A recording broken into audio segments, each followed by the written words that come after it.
Raz, raz, raz. O. To jeszcze bym tylko pilot poprosiła.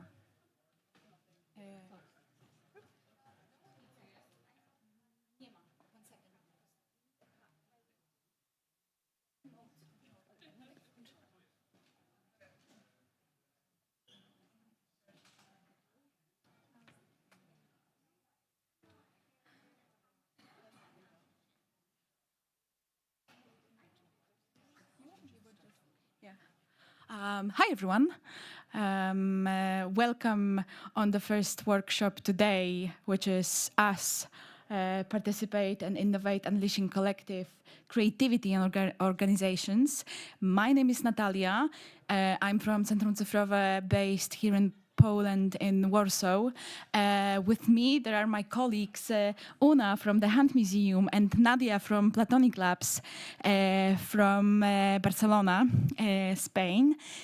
And today, together, we were gonna walk you through the participatory practices and business models based on on our project called Recharge.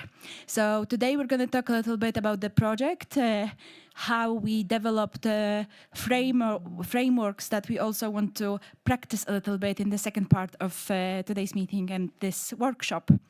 And so yeah, we're going to talk about the project, the Hunt Museum case study, and then we'll have an exercise with you all.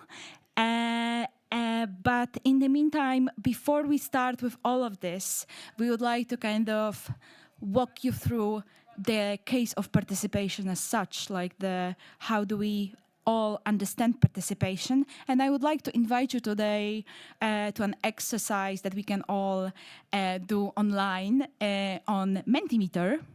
So if you all could please get your phones and go to the website called menti.com and use this code that you can see above. You should all be able to get to our first online exercise.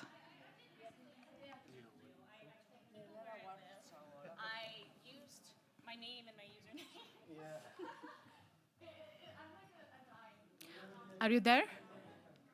Okay, let's wait a little.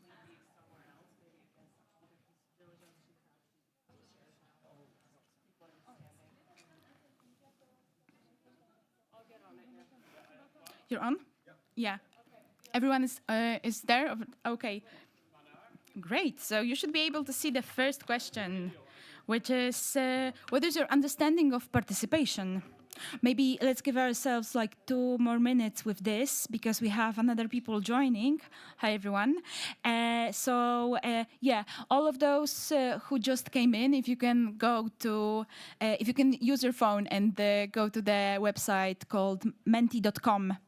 And you can see still see the code of this little online exercise above over there. It's 2625119. Yeah, the first answers are coming. Great, thank you. I think you can add more than one answer. So please use your imagination and feel free to give more than one answer on how you understand participation. Also, it is valid for us to kind of, yeah, I'm sorry? Yeah, so the code is over there, 2625119.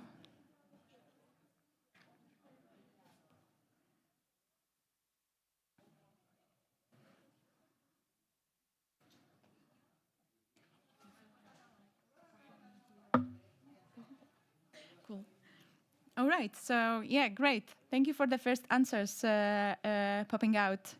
I really like the first one, when people's contribution can be implemented. I see what you've done here, like it's great to kind of think of this shift from being active to kind of implement ideas brought up by the people, which is really cool. Active involvement, contribution, feeling listened to, yeah, having a say, get involved, in general, active and involved, it's more or less something that appears here most of the time.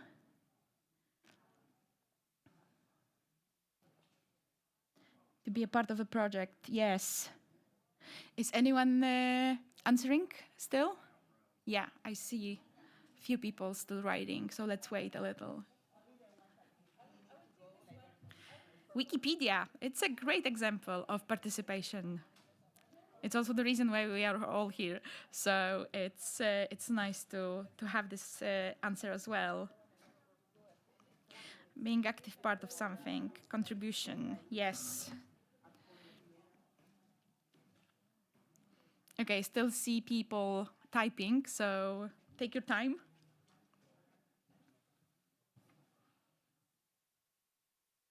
I think that people joining us online via stream can also take active part in this participatory, more or less, activity.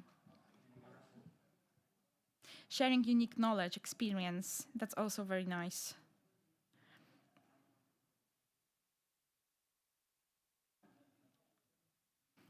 Okay, anyone else?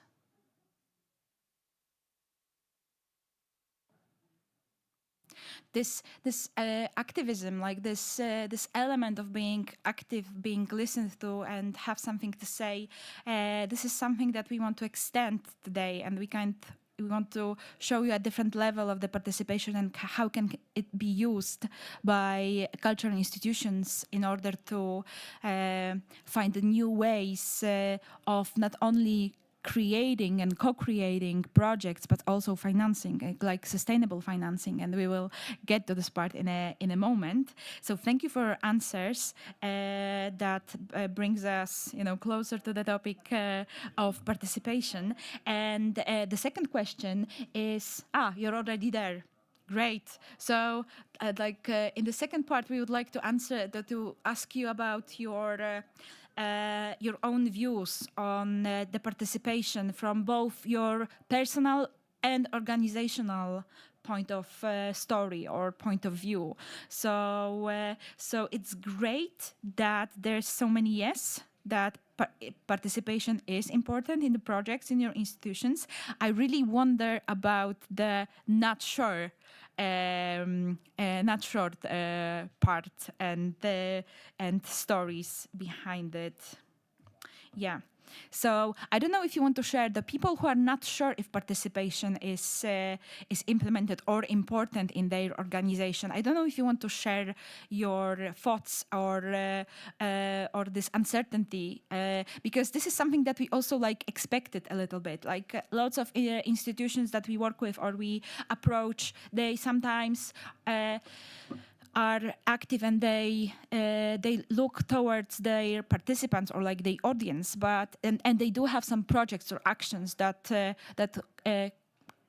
are there to kind of get the audience involved, but at the same time they are not exactly sure whether this is a participatory project or practice or not. So I don't know if you want to share anything, elaborate on these uncertainties on your side. If not, it's okay. We can then move to a different to our last question, which is who have your participants been so far? So it's mostly museum colleagues, volunteers, students, Wikipedia. Yeah.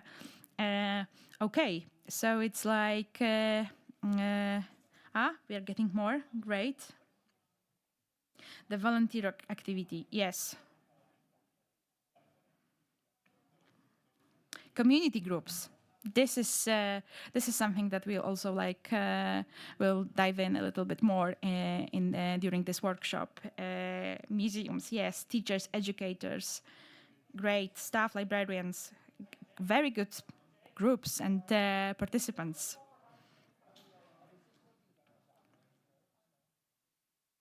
Art, okay, researchers, professors. Okay, so we have big part of this educational kind of level of participants, which is kind of natural, I would say, in lots of projects. Do you want to comment on something? Do you want to comment on it? Okay, great. So I think I really like this community aspect, and as I mentioned, this is also something that we kind of dived in today's workshop. So I think that we have a warm up, and we've walked into this topic of the participation. Also, it was nice to hear from you, like, what is your approach, what is your understanding, and what's your experience in leading or like being part of participatory activities. So I think we can go back to the original presentation. And yeah, let me walk you through the project that we will present to you today as a context for our workshop activities. Yeah, but can we go back to the presentation? Yes, you're right. Great. Thank you. So our project, it's called Recharge, and it stands for Resilient European Cultural Heritage as a Resource for Growth and Engagement. And this project is created by the consortium of 10 institutions from Europe, amongst which you will find the Hand Museum, the Platonic Labs, Centrum Cyfrowe, but we have also university partners. There's a university from Rotterdam, a university from Valladolid, Maritime Museum in Estonia. So the 10 of us, like the 10 institutions that create this project, started with the question, how can we use participation as a driving force for cultural heritage business models that can be implemented in order to kind of obtain and create a sustainable financing for cultural heritage institutions in Europe? And we believe that participation, so like this turn towards your audience and kind of luring them into, it's the missing element that can be used in this in finding the sustainable, or like trying to practice sustainable financing for cultural institutions. And in this project, we have two kind of methodologies. We have and they are both kind of linked to the participatory approach. So the first framework is the participatory business models that we created through different kind of research, but also through practices that we take over in this project. And this was a combination of the regular business model and our participatory approach. So we got this recharge models that I will explain a little bit more in a minute. But also we have the methodology of a living lab. So this space and this this organization that kind of practices the business models that we created within the project. So the participatory business models, it's like it's a kind of a combination between the business models in general, like the business model canvas that was work with by us. We worked with the business model canvas, and we were kind of trying to get this participatory kind of lens to it. So through this, we kind of recreated the participatory, we recreated the business models in order to find like this way of working on participatory business models, participatory approaches, and participatory projects that institution can implement throughout their work with different kind of stakeholders. And this is in order to find a value that goes along with participation and that goes along with involving different stakeholders for you as an institution. So this will be also explained a little bit more on the case study of the Hand Museum. And And what is important that in this framework of participatory business modeling, the important part is iteration, because the framework itself, it has 4 phases that are all also like participatory in a way. So basically there is a preparing this this whole framework, this whole kind of process, business modeling, the phase where you invite different stakeholders, you kind of recognize your stakeholders, you recognize the groups you want to work with, both on the business side and both on the, let's say, community side. Then you go through co-designing with them, co-designing the answer for the problem that you kind of want to explain or like improve together as a group that gets involved and use this this participatory approach. You go through implementing it, and then you go through reflecting whether something was successful or not, what needs improvements and what needs like a better implementation in the future. What's important that those phases, they also go through iterations themselves. Like the co-designing phase can be repeated until you get the right kind of project, you get the right idea that you want to implement via this this participatory activity that you plan with your groups, like community groups, or like with the business groups that you get involved. So throughout this project, we had identified various business models that can be used to work with your stakeholders, with both the communities or your audience or your business partners, in order not to use the business side as a sponsor of the project, but also an active side that can have a say when it comes to designing and like finding the answers for all the questions about what we want to change, who is the project for, how can we like work together in order to get the outcome that we kind of go for.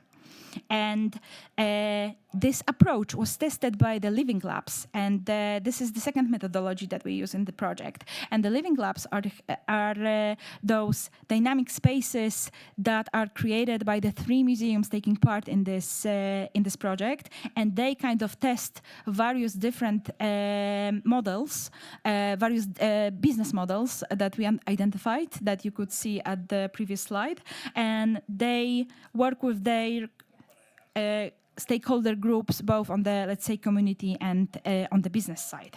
So all our 3 museums were the phase 1 of the project. The 3 original partners, which is Prato Museum in Italy, the Hunt Museum in Ireland, and the Maritime Museum in Estonia, they all picked different, they identified the need of their stakeholders, of their group, of their audiences, let's say, and they found and picked the right kind of business model to go along with and to test it throughout the project.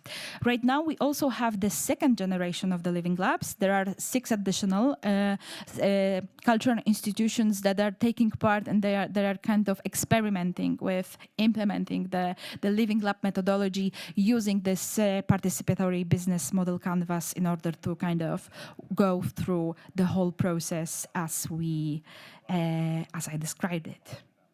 And you will learn more on the example of the Hunt Museum that Una will present to you.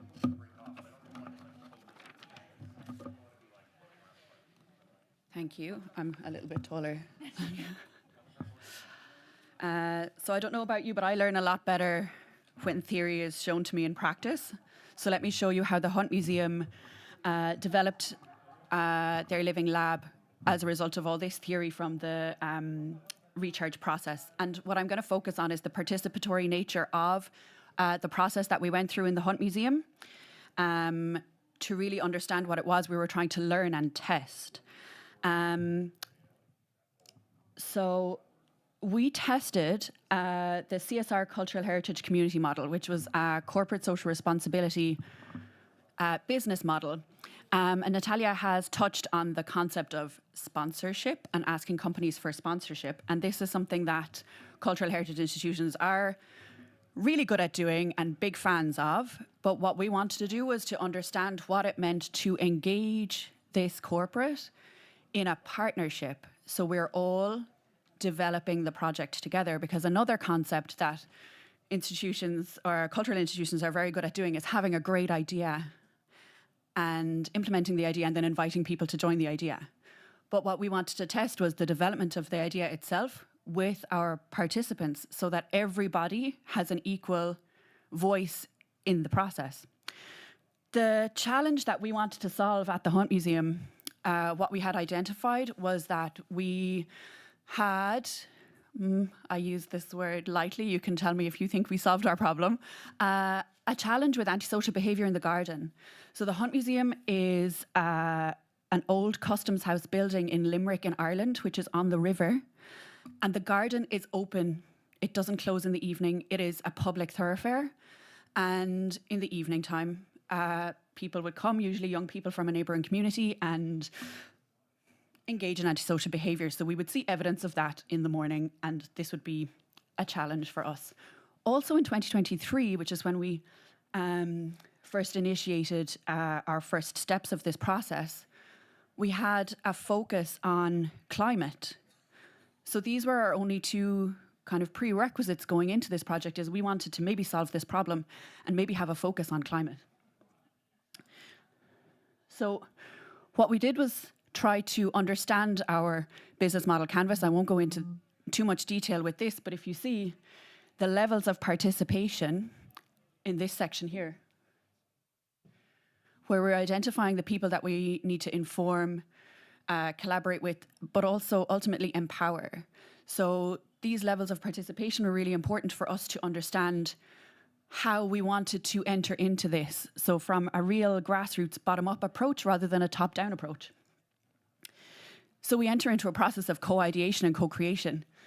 Our first co-ideation workshop, so if we think about 3 points of a triangle, we had museum, corporate and community that we wanted to engage in this process. Our first co-ideation workshop was local corporates who had corporate social responsibility budgets that they wanted to spend in a more meaningful way. So these budgets could be money, but could be time, could be skills, any sort of resources that they could give that would add value to the process. And we engaged a number of Irish museums as well to come and join the conversation, so that we'd have a museum perspective wider than just the Hunt Museum in this process. I think we had 7 corporates and 8 museums, as well as the Hunt Museum staff and our 1 gardener we had at the time, to engage in this conversation. And what we did, the brief that they had was antisocial behaviour in the garden, benefit to the community, and perhaps a link to climate and a link to the Hunt Museum collections. This co-ideation workshop resulted in, I think, 7 different ideas that would have been fantastic had we had lots and lots of time. But as you know, this is a European project. We only had a certain amount of time to deliver one particular thing. So the project that came out of this was something that we called Weaving Willow. So inspired by, I don't know if you can see, there's a cabinet in the background here. So there was like beautiful willow patterns. There was willow along the river. I think everybody was inspired by planting willow and developing a project around that. The corporate from that co-ideation workshop that joined this partnership was Cook Medical, not because of what they do as a company, which makes stents, like medical devices, but because they also have this love for giving back to the environment and biodiversity. I have a list of what it was that they added, the value that they added to the process, which I think is really important. So one was they attended our co-ideation workshop. At a co-creation workshop with community, they gave a presentation on why they wanted to join this project. And it wasn't, what I think is very interesting, it wasn't for like the media story, because they're actually very quiet on any sort of, they don't, what's the word I'm looking for? Shout out their good stories and that kind of thing on social media or in the local news. But they paid for 1,100 willow withies to be planted, both in the Hunt Museum garden and in their own site. They built a stent willow living sculpture, as you can see on the right-hand side. So that's going to grow and grow and grow and be this gorgeous living sculpture in their grounds. They sponsored or paid for, coordinated the soft launch of the Weaving Willow project, so on social media and local media. They planted also a lovely living willow fence in their grounds as well. They hosted 3, employee wellbeing weaving workshops for their own employees, as well as part of this project. They also really kindly collected employee feedback on the project for the Recharge project, and also wrote a blog post for the Recharge project about their experience. So they were really, really engaged in the partnership and the participatory nature of the whole project. Once we had the living willow sculptures planted in the Hunt Museum garden, we engaged our community. And this was local community partners, not only in the neighbourhood that the Hunt Museum resides in, which is probably where most of the people engaging in the antisocial behaviour in the garden come from, but also we wanted to engage a number of other community groups to see how we could add value and learn about the participatory process in this as a whole sort of throughout the city. So not only did we have our local neighbourhood community, but we had some schools, especially a school for young people with special needs. So as you can see, this was a conversation with a number of willow artists. We had a World Cafe style workshop to come up with a list of what the community wanted to do with willow. What do they want to learn? How do they want to execute the rest of this project of benefit to them? So we used a very scientific method of smiley face stickers on the list of what they wanted to make, learn, achieve. And so this is what ended up being the output of these partnerships. So we have 4 living willow sculptures in the Hunt Museum garden, 2 community-made sculptures, both of which are shown here. The big circle was a willow sculpture, not a living willow sculpture, but a willow sculpture made by a group of young people from this school with special needs. And this hung in the Hunt Museum garden for a month.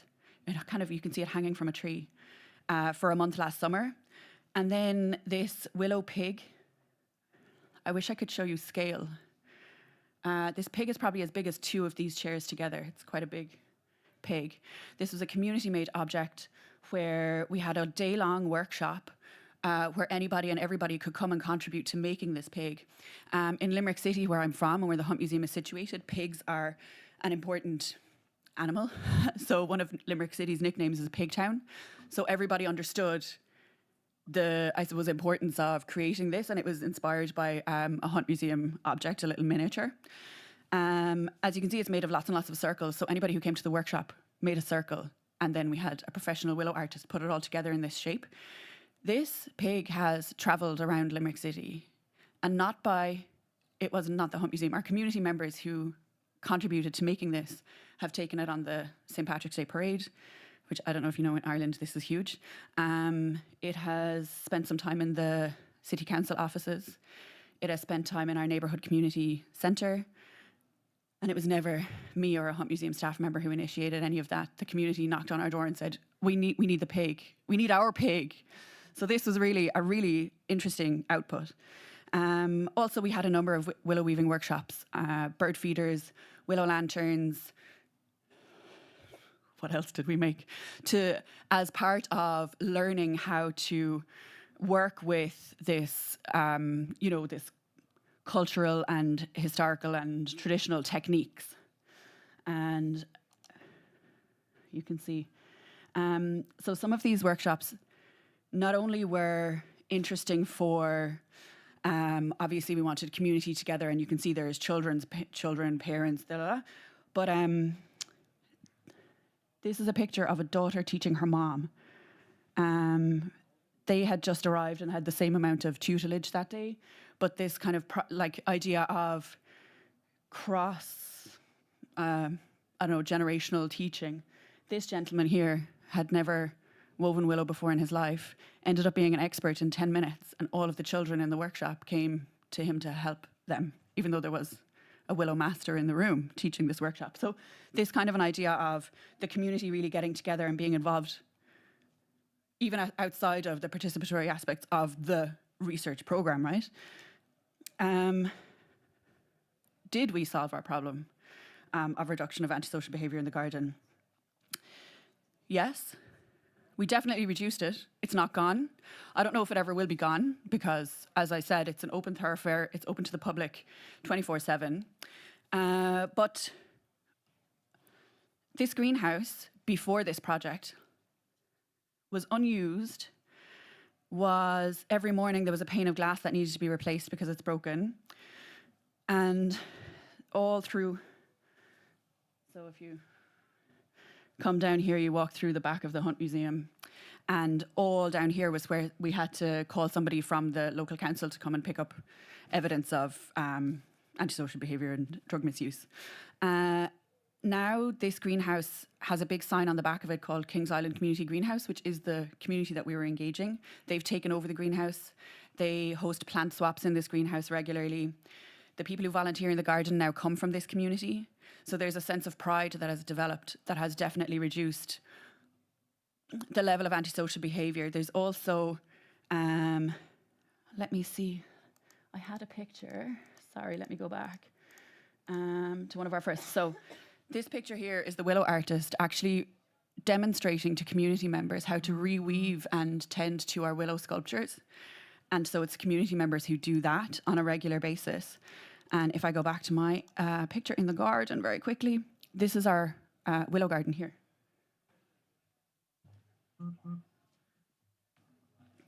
So you can see it's all part of this same small part of the garden that the community have taken over.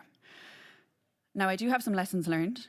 I don't have time to go into them now. If you want to ask me questions about them, I will answer them later, coffee break, or during the workshop if you like. Because we're about to head into our second iteration of testing this model. So if you want to hear a little bit more about those, I would gladly share. Don't have time here. Thank you.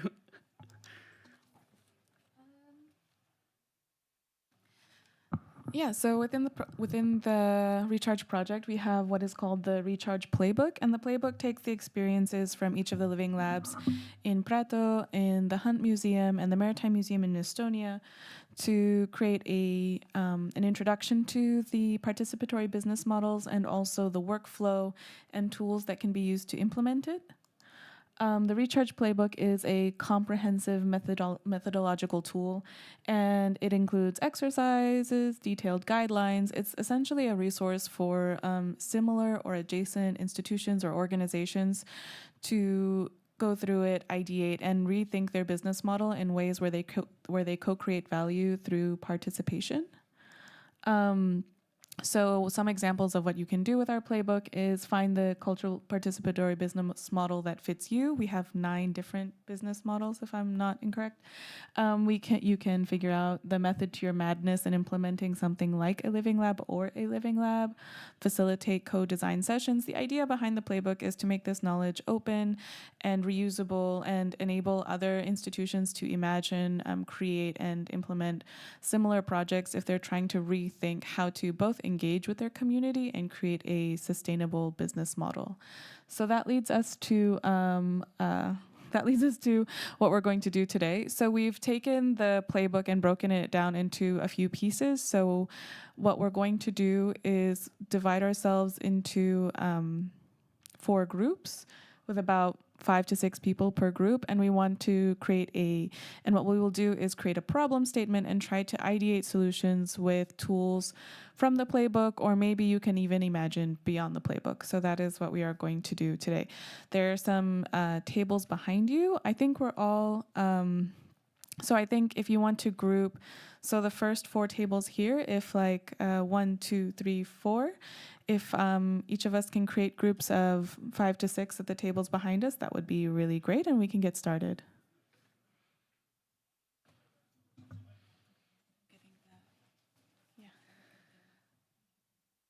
Yeah.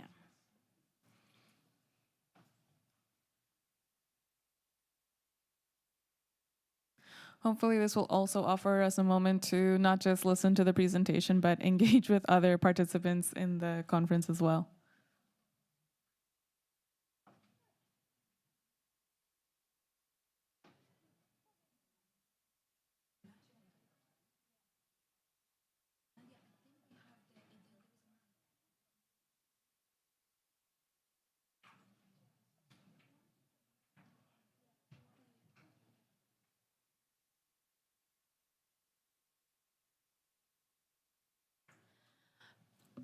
Okay, so you're going to get a set of Post-its and then a set of cards. And so with the set of Post-its, I think with the set of Post-its, what you want to do is create a problem statement. So for each group, the first step will be to create a,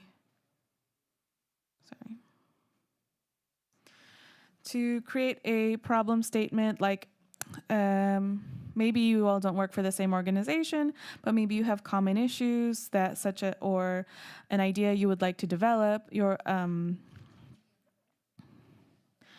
so the problem statement should include an issue or challenge that you think you might want to co-create or ideate on together. For example, you might have an idea for a new service, or your organization strategy has identified a specific area to support local artists better, or to support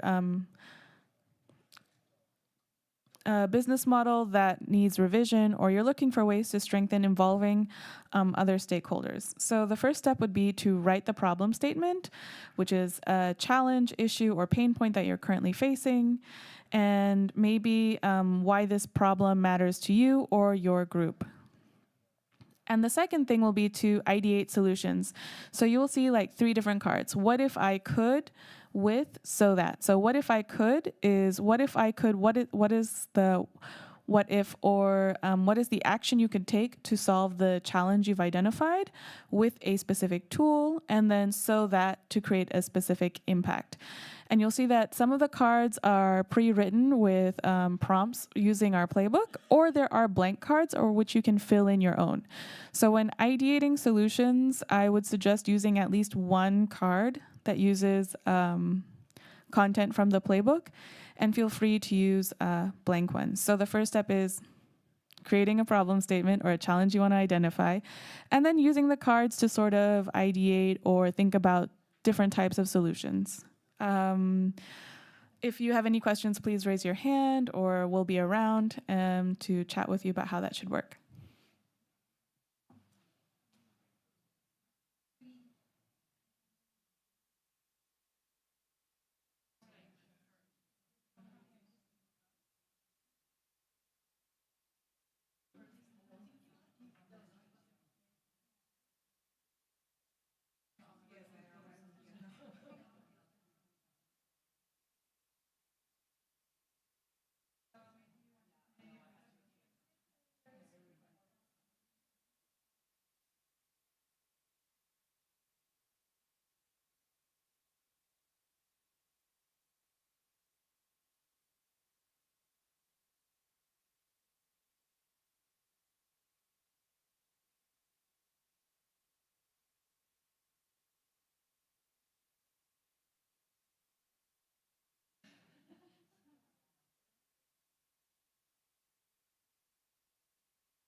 Hey guys, that is the end of our session. Feel free to stay or go.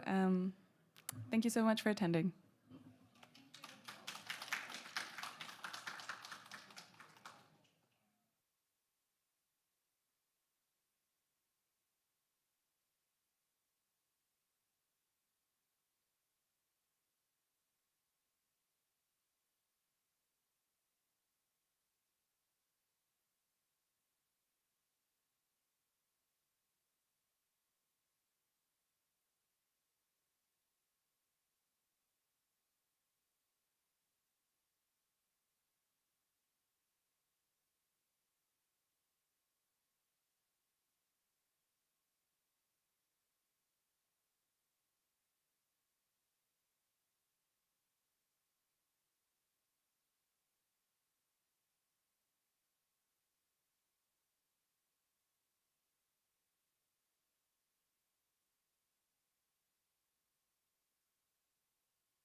Hi, everyone. This is the session after the lunch. Back home, we have a culture of sleeping after a good lunch. I don't know how good your lunch was. But if you sleep, I won't blame. My name is Subhashish. I was thinking of waiting for a few more minutes and people might come in, but as if you're saying no, and I trust your experience. This is a presentation about a project that I started a few years back, and it is to build authority-controlled data for Wikipedia and Wikisource. There are two parts of the presentation. I've done this before once recently during the Wiki workshop, which is sort of a conclave of researchers within the Wikimedia movement.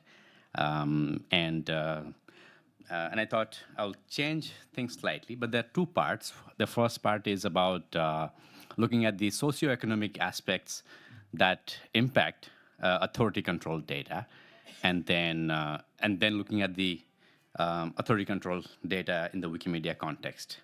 So, do all of you know what authority-controlled data is here? Anyone who doesn't know? Just explain. Yeah. Okay. Okay. So authority-controlled data is something that is used a lot in Wikipedia, but also in Wikidata.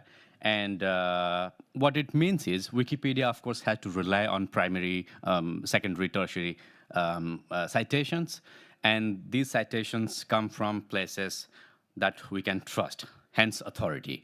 And what kind of sources we can trust, right? It has to be, it has to come from a publication that is well trusted, that is well regarded.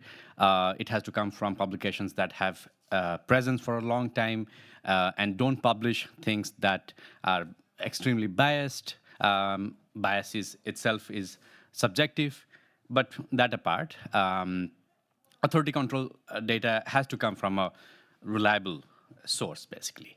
And if you think of how knowledge is created, curated, shared across the world, we know one thing, that those who have been historically dominant have the power to curate knowledge.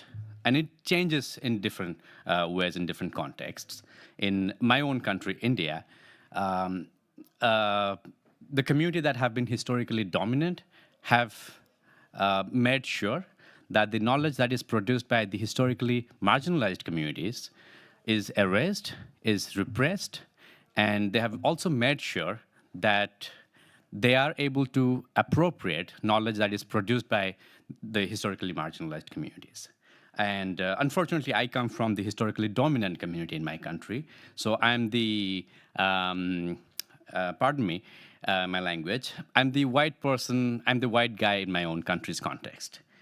So what that means is my community has historically repressed and erased the knowledge of many other communities, and that is about 80% of the country's population today, right?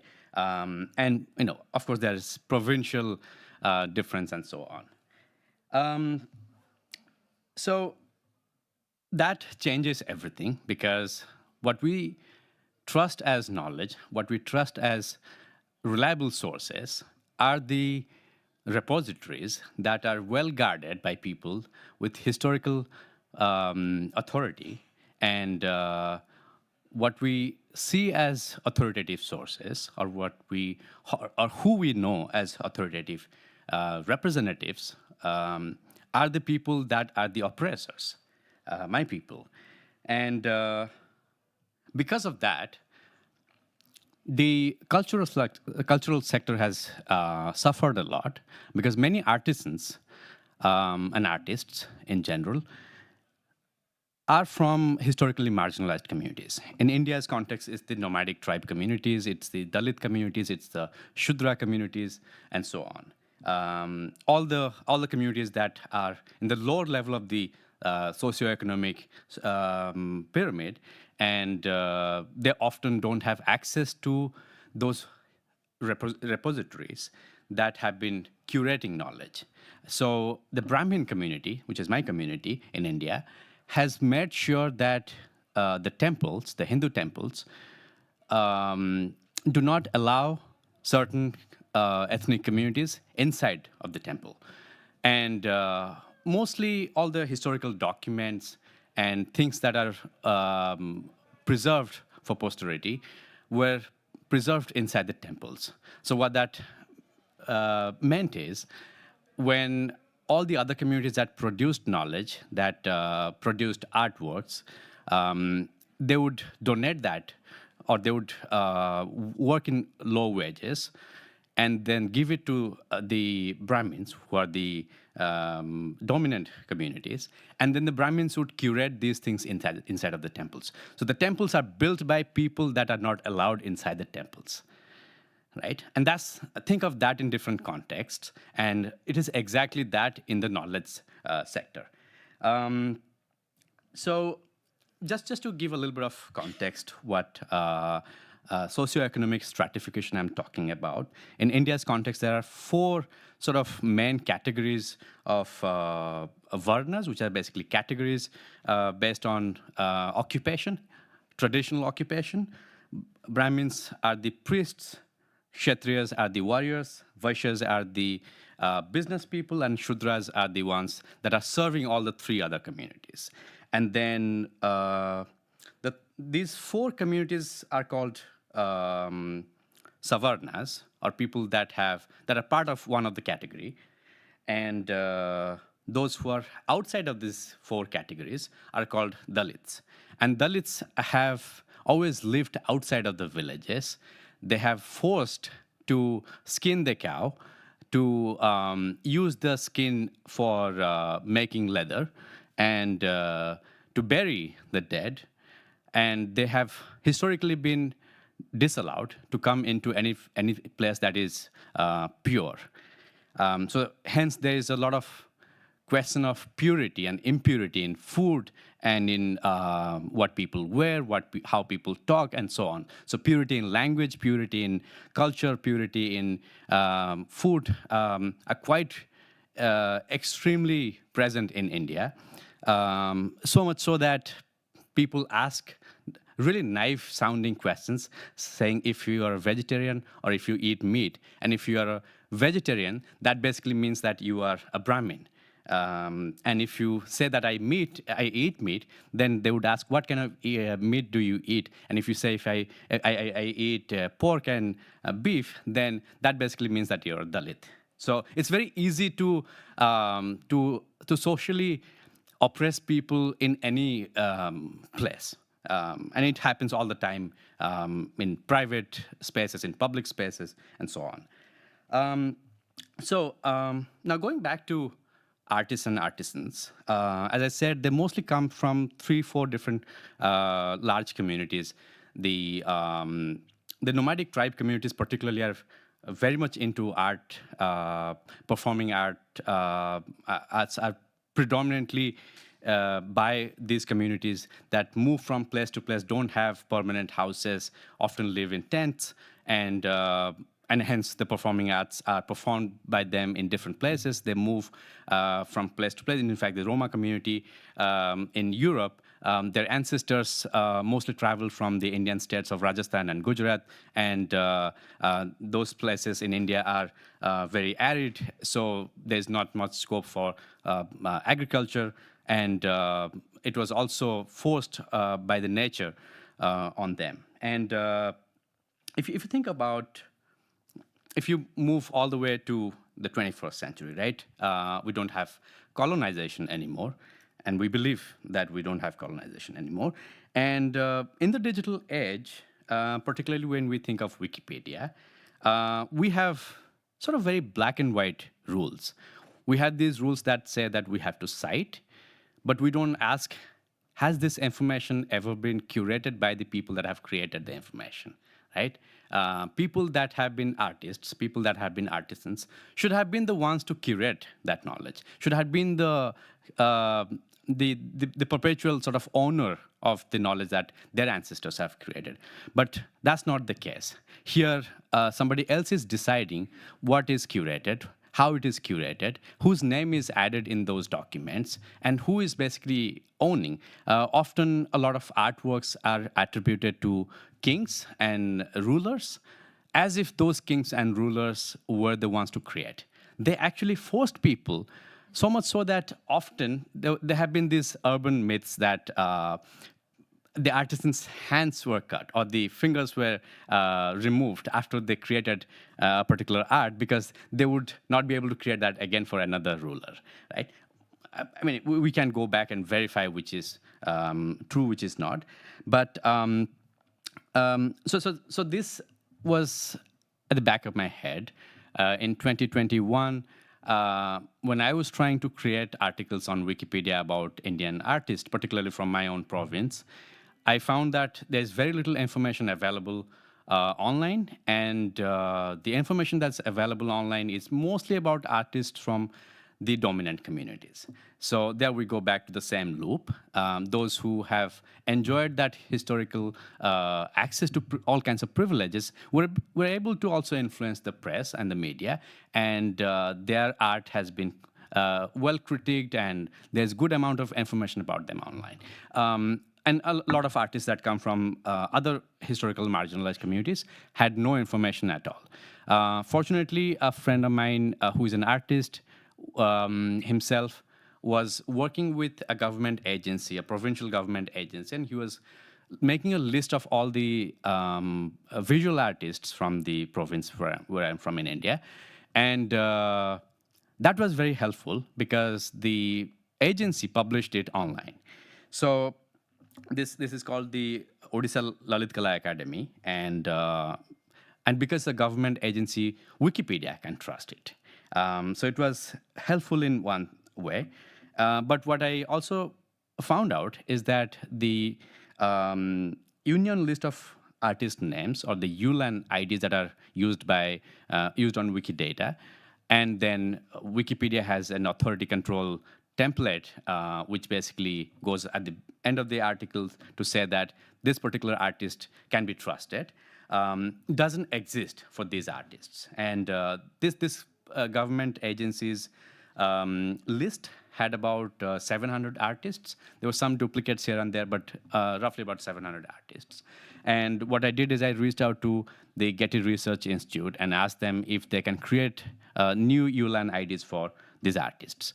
And they asked me what is the source of this. So I provided 3 sources, basically. So I had to clean up a lot of data in the process. I had to basically do a little bit of research to add more data. And it was a kind of semi-manual process. But at the end, I had a decently good database that I shared with them. And then they took 2 years. We went back and forth. I didn't have a Windows computer, and their software only works on Windows computer. So anyway, in 2023, last year, they were able to create ULAN IDs for all the 700 artists. Now, what we're doing now is I found out another federal government database that has more than 20,000 artists' details that are from my province. But if you think of India, which has 30 provinces and several other smaller territories, there is probably 100,000 or more artists' biographical details that is available. Now, all of those artists are notable. They're not the only artists that are there in the country. There are more artists, of course, but the government had created the federal government had created something called Pehchan ID, which is basically to provide each artist or artisan a unique ID that they can basically use for applying grants and so on. So we have another identifier that can be added to the ULAN ID. So the Wikidata at least will have 2 identifiers, one ULAN ID and one Pehchan ID number. So both those contribute a lot to make sure that those articles that are created about those artists and artisans would not be deleted on Wikipedia. They can be challenged, but they would not be deleted. Often, new editors don't know how to add information, what information to add, and this is a challenge. So that's where we are right now. We are working basically to process all of that data. It's unclean in the sense there is a lot of mistakes in terms of spelling. The same people have multiple entries. There's honorifics that are added to some people's names, and there's no honorific. So the same artist would have multiple entries in the database. All of that can be fixed. I'm using OpenRefine at the moment to clean some data, some manual, basically going through the list and looking at names. They're familiar names because I'm from the place. Yeah, this is a really, really small project in that sense, but I think there's a potential to collaborate with many other Wikipedians just within India and grow. But I think there is also potential to think of other communities that share the same kind of challenges that India has, where there's historical oppression of many kinds, be it colonization, be it post-colonial oppression of any kind, and artisan details are not curated well. ULAN ID could be a really good starting point. I personally am not in favor of Wikipedia having these rules in the first place, where we trust only dominant sources, but that's where we are. If we just keep that aside, we still need some amount of information about these artists online. So that's the end of my presentation. I think we have a little bit of time for conversations, questions, thoughts, and if you have experienced similar things in your context and what you're thinking about an approach, and if you have done experiments like this before, yeah, anything welcome. Yeah. It's here. Here it is. Hey, thank you. So I think we have a similar situation in Bolivia. I'm from Bolivia. So I was wondering, what are your thoughts about the majority of the artisans of the past are anonymous. So have you ever thought about it? Because in Bolivia we have a lot of artisans, but we don't know their names. Even and we have the names of the artists, but we don't have the name of the artisans. So I don't know if you ever thought about it.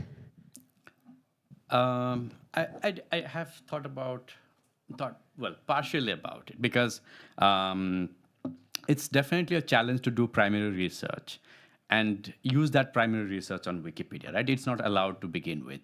And hence this approach to create ULAN IDs in the first place. I don't think there's an easy way to dig out information that is erased or lost. Lost is a very naive way to put it. It's mostly erased. It's mostly repressed. Yeah, it's good to call a spade a spade. I don't think there's an easy way to document that information that we can find out. And anonymity is something that most artists are against. They want to be attributed. I have worked with some artists, and I've always seen this. Artists always want to be attributed. There are only a few artists that don't want to be attributed for whatever reason, be it scrutiny from the government or something of that kind. But generally speaking, artists want to be attributed, and artisans want to be attributed. Yeah, I don't think that we have an answer. I personally don't have an answer. Anyone in the audience might. Yeah.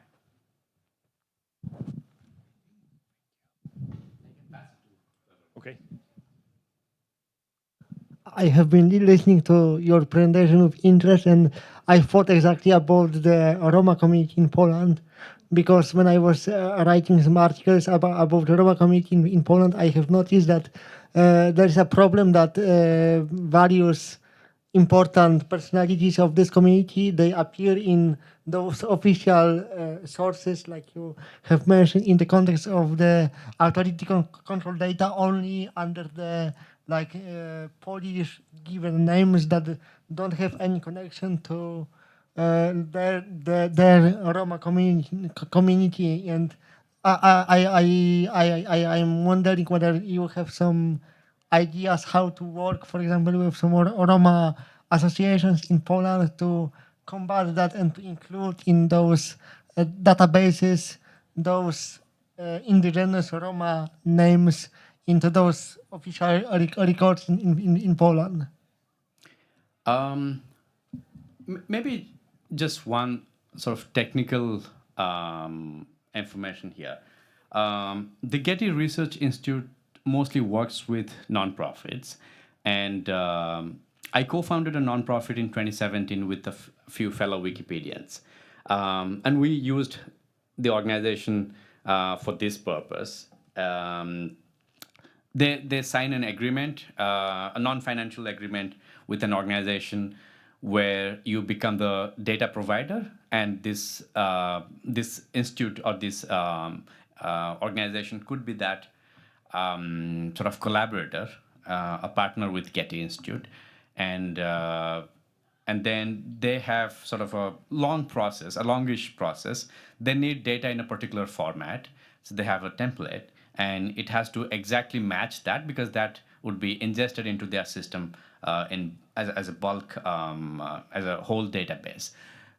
So I think it is possible to put them in touch together, right? And then I don't know if you're part of Wikimedia Poland, but that could also be another partner organization.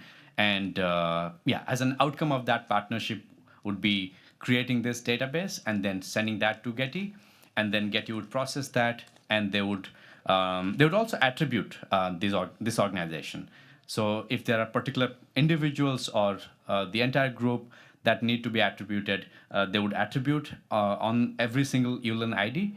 And once that is available, we have on this end, on Wikidata's end, we have ways to access their API and update the artist name. So that's what I did.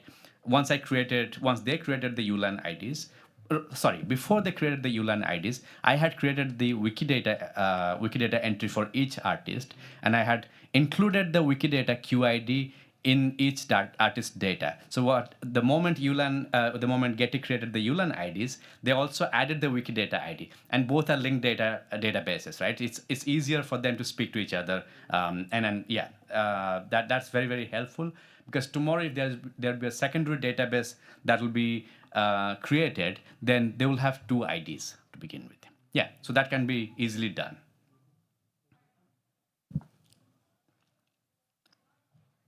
I have a bit of a related question also about Rom people in Germany. You were in the lucky position that you had those lists from the government. Yes.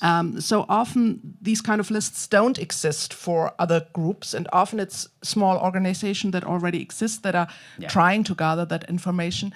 Does Getty Images take also information data from such they are doing what you said, we can't do the original research, but if it's just a small organization that is doing original research, would it be possible to create ULAN IDs from such lists that are gathered by smaller organizations? What's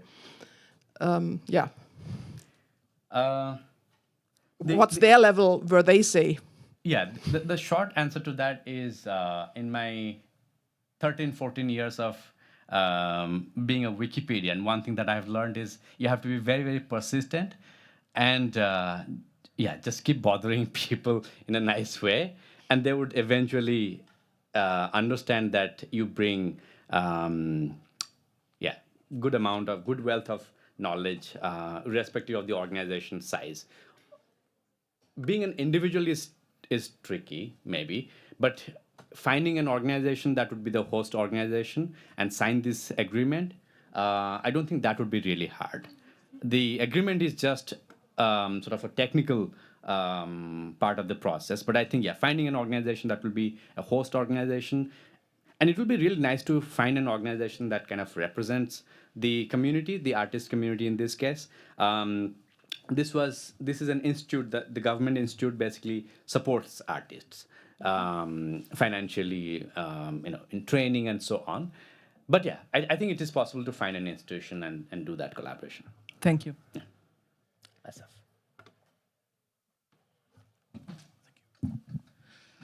Yeah, continuing from that, I think institutions like Getty, they want an authoritative, stable source for this data, but I don't think they would insist, or if they do, I think that can be negotiated on a formal nonprofit or certificate. That doesn't matter. What matters is that you convince them that you do have a method, that you have reasonable stability, that you have taken steps to deduplicate or to to figure out pseudonyms, and like they want to know what quality is your data.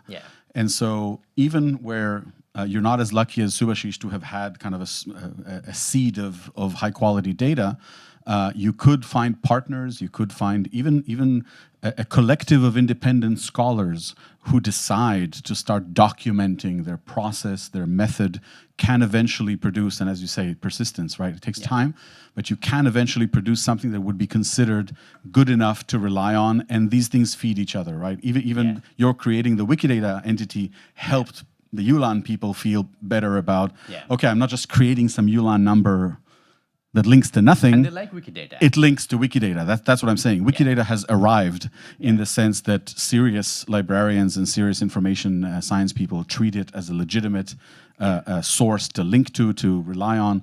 So we have a stake in this. We as Wikimedians have a stake in this, and partnering with the right people who have more access to the primary material can really do a lot that the Getty people and the more institutional part of the authority control universe may get to only later. Like we might be in a better position to make it happen just as you have. I think that's a great model project for people to thank you. That's a really good summary.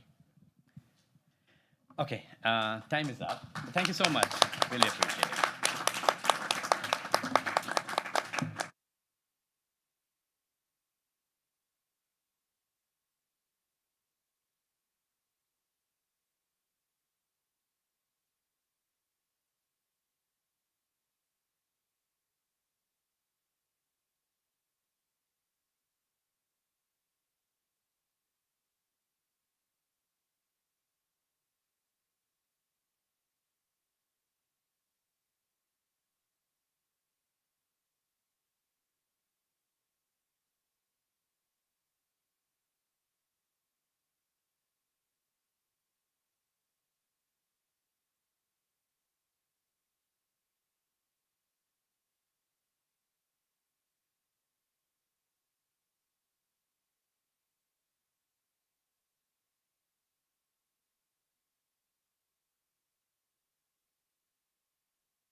Can you hear me? Yeah, it seems like it's working. Wow, wonderful. Thanks everyone for joining this presentation. We will talk about a project that we have been running for, well, it's approaching a year. A group of affiliates that are collaborating in what we call the Heritage Guard Network. So this presentation for the upcoming, I think, 55 minutes will touch base on what the Heritage Guard Network is, what we are doing, and how you can join. I'm joined by my fabulous colleagues from Wikimedia Poland, Wikimedia Ukraine, and Wikimedia Georgia. Do you just want to say your names very quickly? To the microphone. Okay. Hello, I'm Natalia Ćvik from Wikimedia Poland. Hi everyone, my name is Olesya Olkoniuk from Wikimedia Ukraine. Hello everyone, I'm Mehman from Wikimedia Georgia. And I am Eric Luth from Wikimedia Sweden. So let's see if this clicker works as well.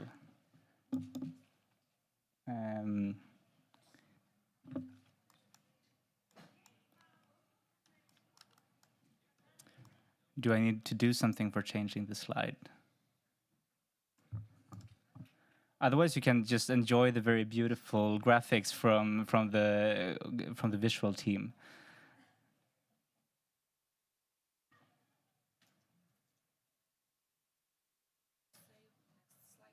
Okay. Then you can change to the next slide if that's possible.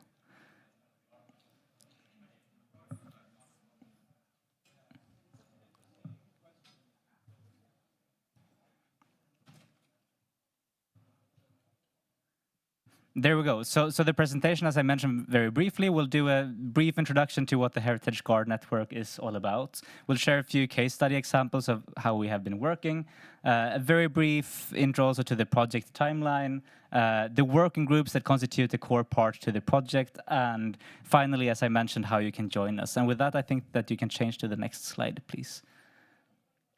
So to start with, the Heritage Guard Network is a seed project. That means that we have received funding from the Swedish Institute to experiment, to try things out. The very focus is to innovate and try out new models. And we have focused to try to innovate and develop new models around how to use the Wikimedia platforms in order to safeguard and crowdsource cultural and natural heritage in danger so that it can survive at least in a digital format.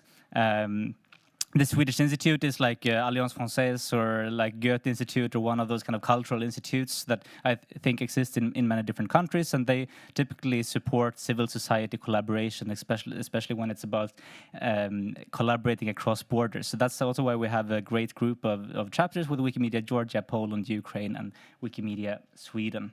The photo that you see on the slide is one example of where natural heritage has been in danger. It's from a forest fire that took place in a national park just outside of Sweden in, I think, the late 1990s.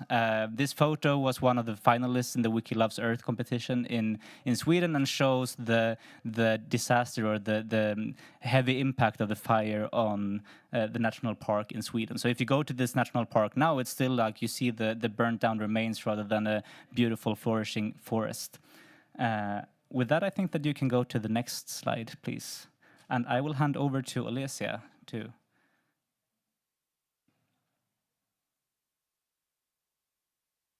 Okay, so here in the picture, you can see the ruined monument in Ukraine, which was ruined actually by ongoing full-scale war, which is happening now in Ukraine. And this is a great example of why should we protect our heritage, and actually because it can be ruined in any time. And so the main topics also for research for us is the climate changes and, of course, the war and in Ukraine as a case study example for that.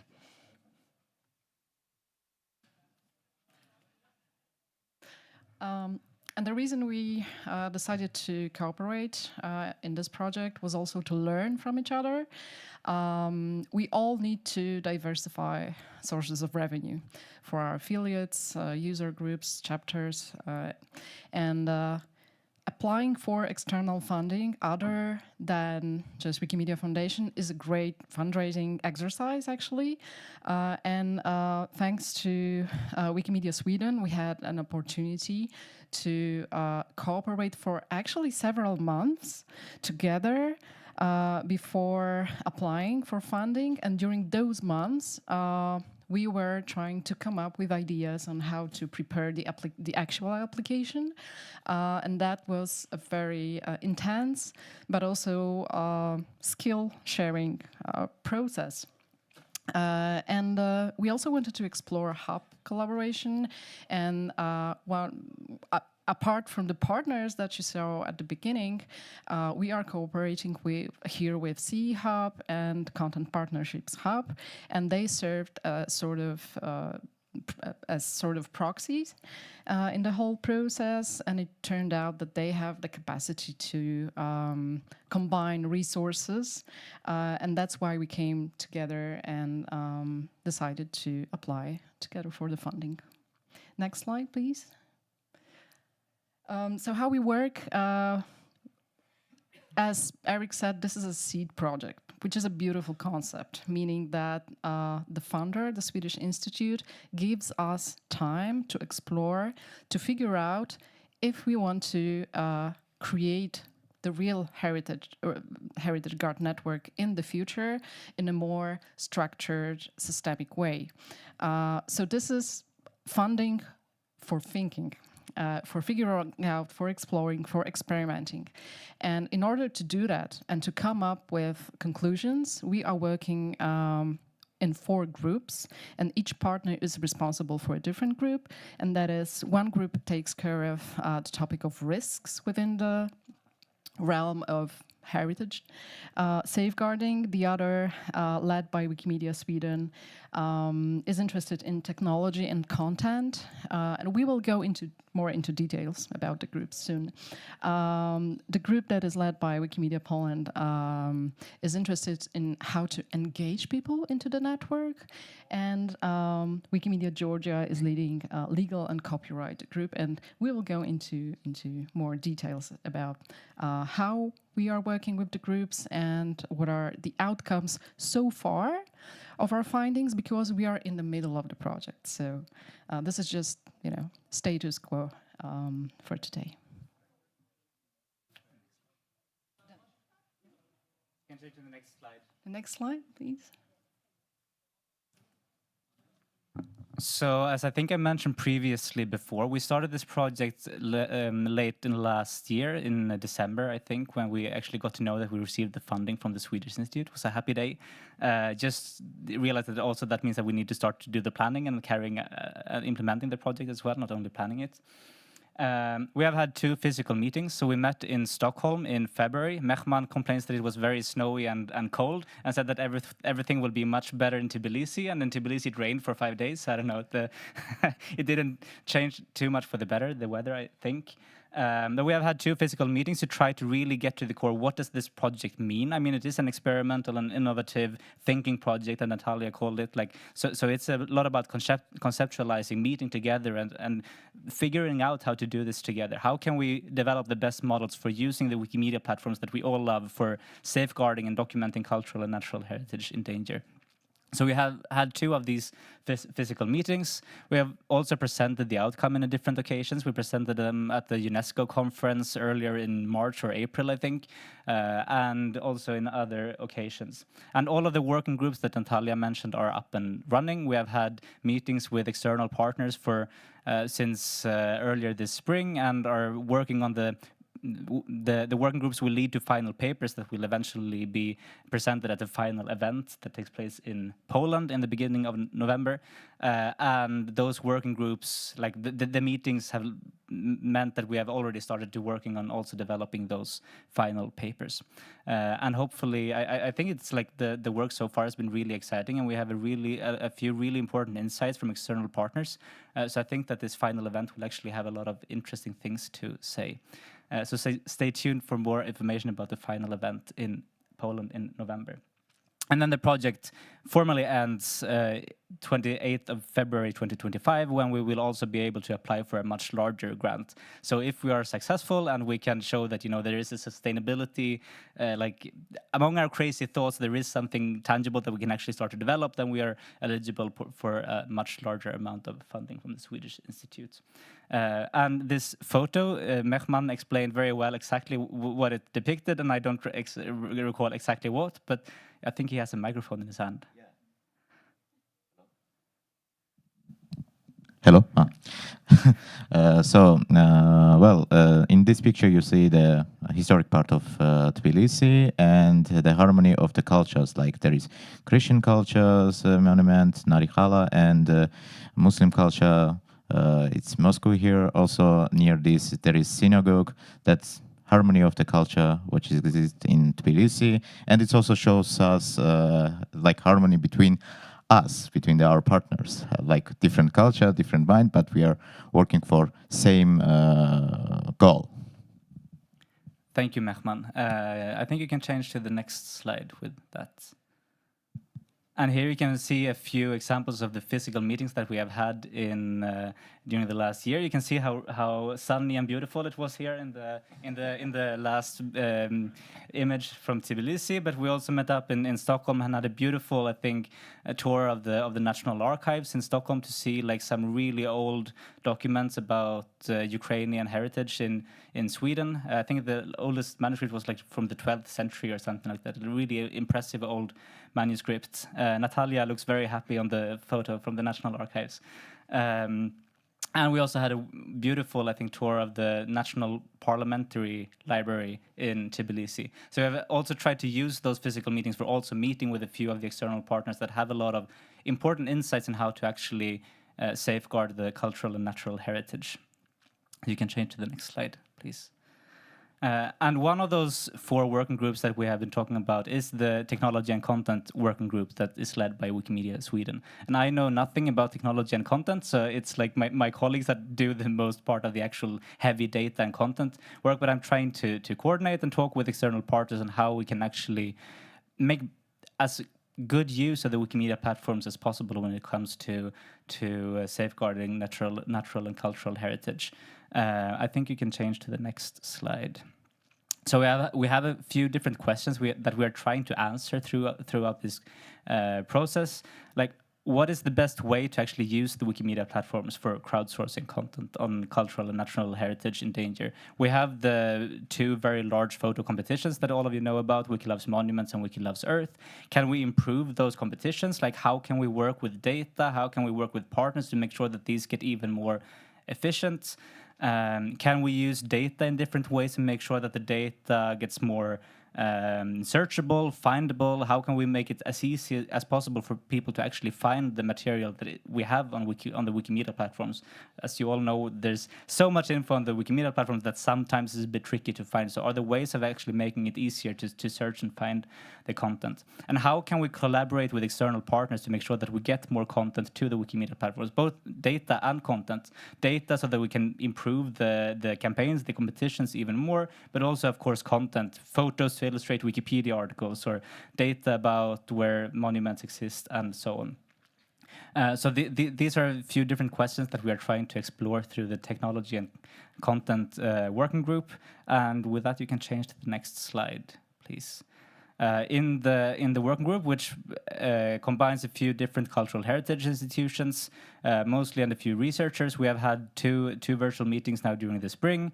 And one of the tangible things that we are already starting to work on is like how to develop guidelines on how to document cultural and natural heritage in danger. Like I know nothing about species and biology and nature and such things. So if I go to a national park, I have no idea what to take a photo of. And with, for example, Wiki Loves Earth, we send lots and lots of volunteers to natural reserves to protect the natural sites, and I assume that quite a few volunteers are in the same situation as I am.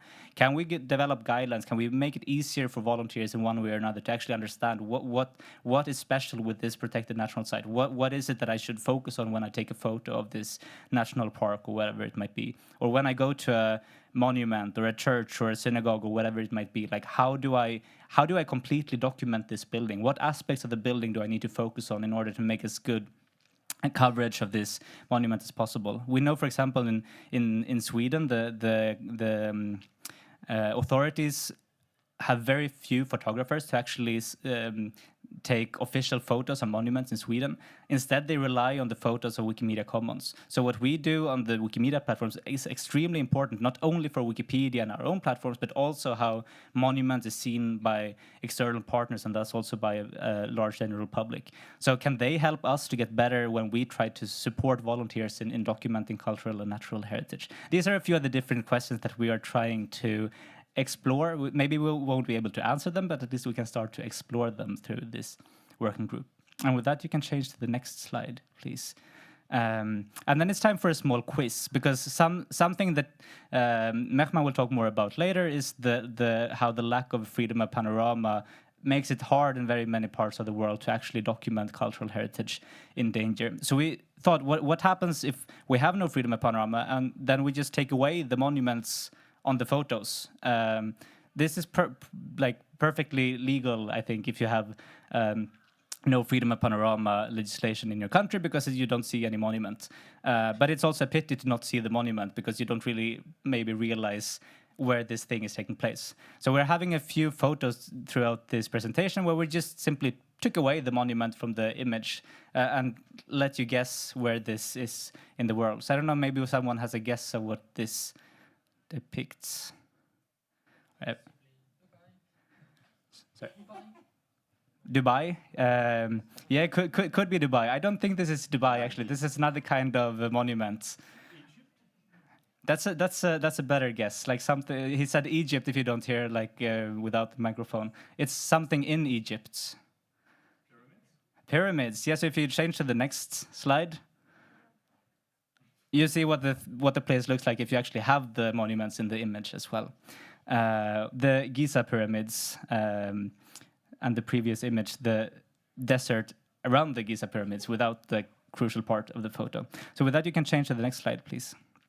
And I'll hand over to Natalia. Thank you, Eric. So the engagement working group is there because we want to understand how to engage people in long term to cooperate with us and to want to stay in the network. Next slide, please. So when working on the application, we were experimenting as well. And we downloaded to the professional version of ChatGPT the whole manual and guidelines from the funder, explaining to us what the Swedish Institute is willing to fund. And we asked Chat to give us like the keywords that are there. And the most common phrase that was used was sustainable network. So we understood that we have to figure out how to make the Heritage Guard network long-lasting. And since we are cooperating with volunteers, and we already have quite a lot of experience here in Wikimedia on how to make volunteers want to cooperate, we decided to explore this topic a little bit further within this working group, and hence we are talking to experts from different institutions and trying to also explore why other networks that we know, that we see that are successful, what is their secret? What is exactly making people want to get engaged? And the other keyword is crowdsourcing, right? So if we want to have, for example, newcomers, people that are new to Wikimedia, join the network, then this engagement factor is also super important. Next slide, please. So far we had 4 meetings, and some of the meetings were organized with external experts that we invited intentionally, and some were organized because experts came to us. A very important part of this project is communication, and this is one thing that we realized, one of the takeaways from the project. Communication is and should be like at least 40% of the whole work, because the more we can attract people from the outside, the more we can learn from them. And we've been talking to experts who have expertise on volunteer engagement for social media, for example, people who deal with conservation on a daily basis. And for example, we asked them, what is heritage in danger according to you? And those that we interviewed in Poland basically said that since the war began, every heritage is in danger. The people who deal with conservation do not make any differences right away. Anything that is within the range of missiles is in danger. So that only shows the importance of such initiatives. And we were also contacted by scholars, people from academia, who made very interesting research on how to engage people through crowdsourcing after natural disasters and armed conflicts, for example, when something was damaged. And we are trying to understand how the thing look like exactly. People can bring, for example, pictures, non-professional pictures that they made to help conservators rebuild, for example, part of the heritage. And we are trying to be interdisciplinary as much as possible and trying to understand this engagement thing from different angles. For example, we are trying to understand how user experience design can contribute to engagement. So we believe that the findings, the final findings that we are going to present at the conference in November will also give us some knowledge that is useful for Wikimedia as well. So it is about variety of perspectives, and even if we end up with more questions than answers, that's also great. That's also what the funder thinks is valuable. Next slide, please. Okay, so I mentioned that communication is super important. That is why one of the persons that we engage in the project is our communications manager, Yola, who helped to prepare those pictures. And also this year, Wikimedia Poland started to cooperate with an external PR agency who's helping us to figure out how to find more supporters in terms of fundraising. And they showed us research telling that people are more willing to engage if they feel that something important might be missing soon, like something is going to disappear. So that is why these pictures help us attract attention on the one hand, and on the second, it's the most simple way to make people understand what the project is about, right? We don't want these this heritage to disappear. So here's another puzzle. What do you think is missing in this picture? The Eiffel Tower, yes, that was a simple one. The next slide, please. Right. All those pictures you can find on Commons, of course. And the next slide. Okay, I hand over to Olesya. So the risk working group is responsible for actually risks which we are facing and which volunteers can face during their photography, for example. And that's what we are trying to figure out. So please, next slide. So we have also a few questions that we need to understand with our experts. The first is to explore our potential difficulties and challenges with making content and data available, and some security concerns for volunteers, photographers, and people who just taken pictures in the protected areas or just and monuments.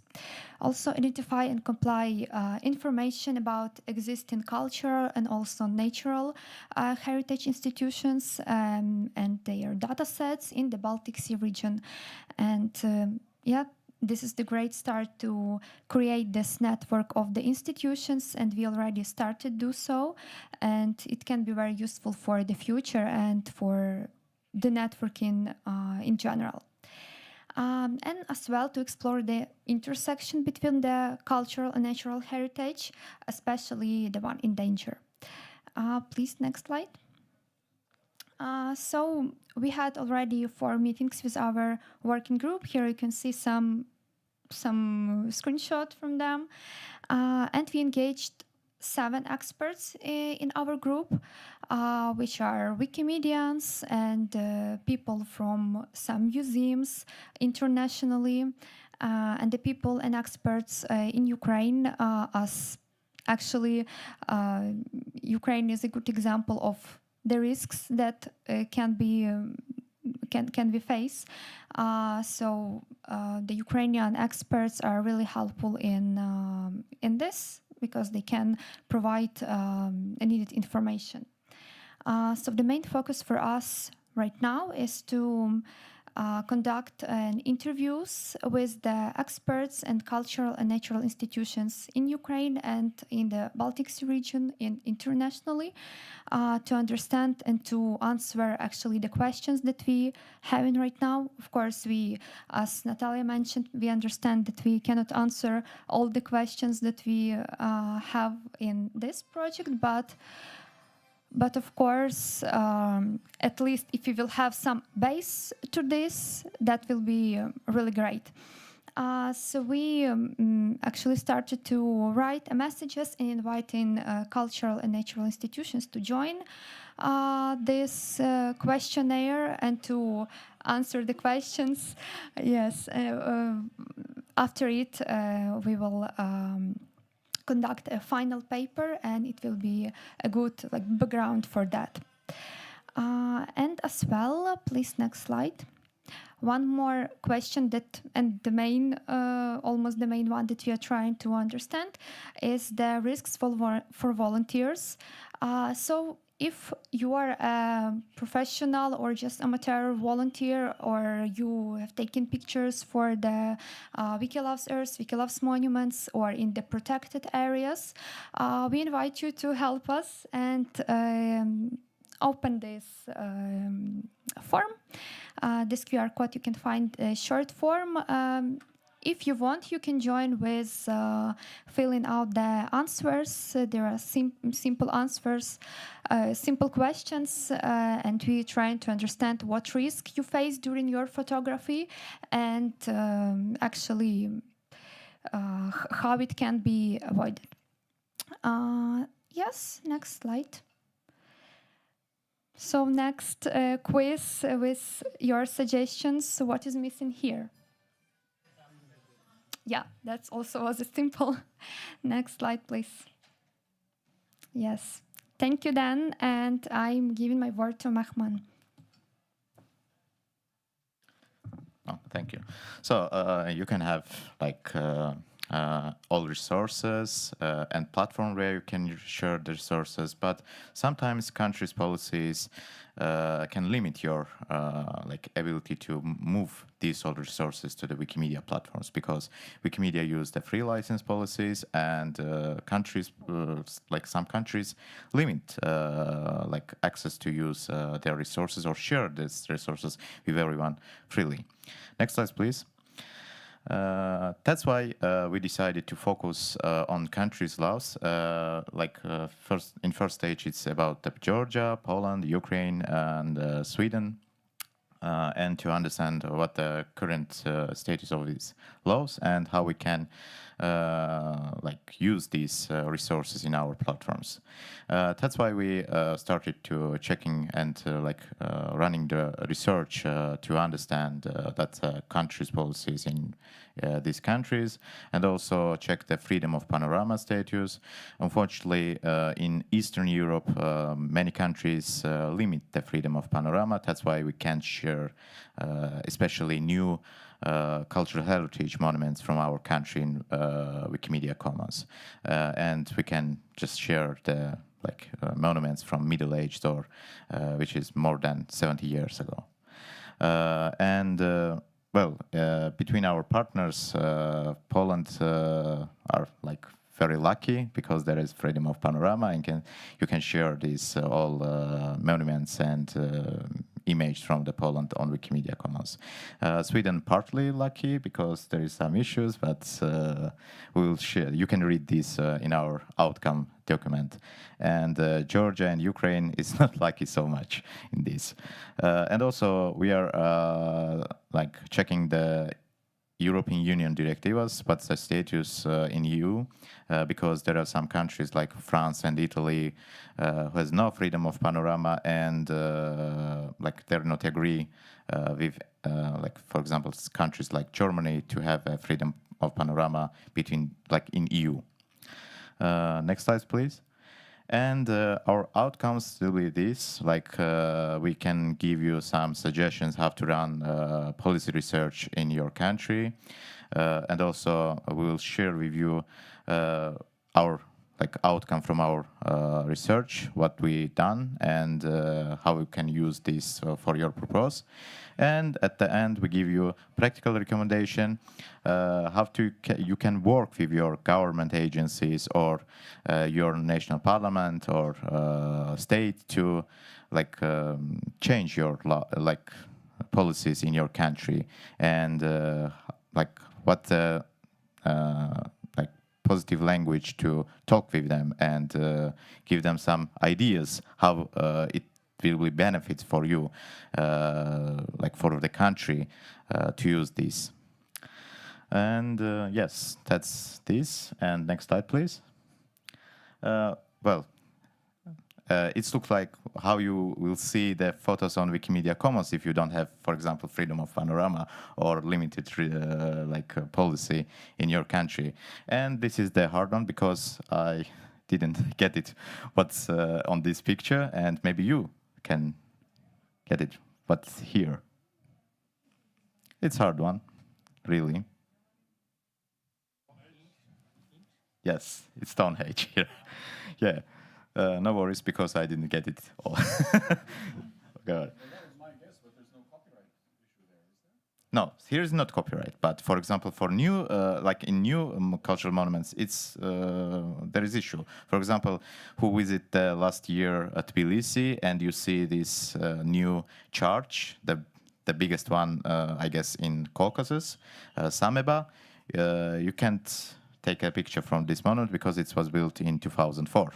And it's copyrighted. That's all issue here. Next slide.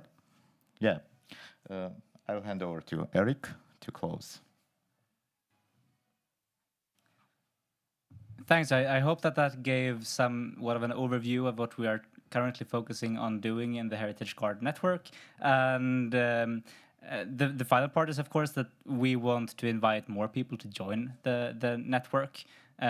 We have many questions, we have few answers, but we're trying to coming up with more answers. But I think that a lot of people in this room might have really clever answers to a few of the questions that we are asking ourselves, and also might want to get involved in the network ahead.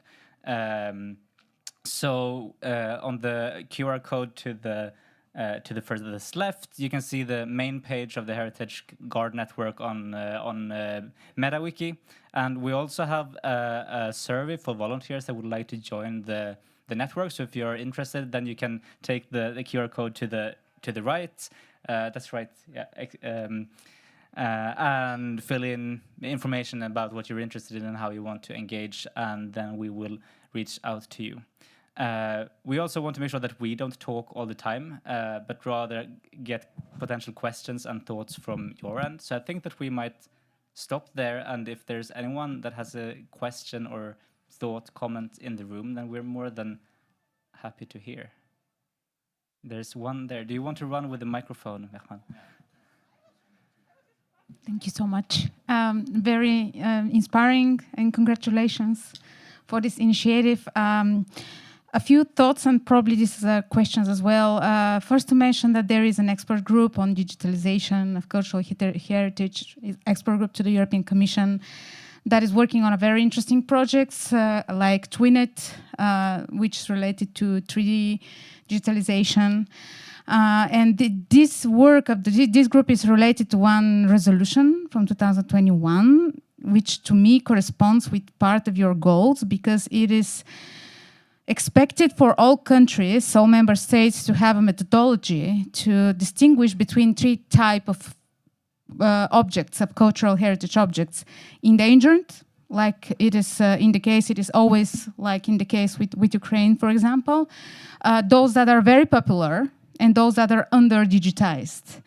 So I was thinking that this could be a shared effort, or could be something that you can take already on for those that are excellent in doing this methodology work. I'm representing here Bulgaria, and unfortunately we are with a very bad assessment on this level, but probably there are some good examples. And the other question from my experience related to the work with cultural heritage is related to Wikidata. and if there is some new approach in your work to datification of cultural heritage. So it is not only about the object as a whole, but for example, some specific parts of it or materials or other things that needs to be well thought. So to create these data items, the way that could then make it possible to combine this data, to filter this data, and allow new type of research on cultural heritage. Thank you.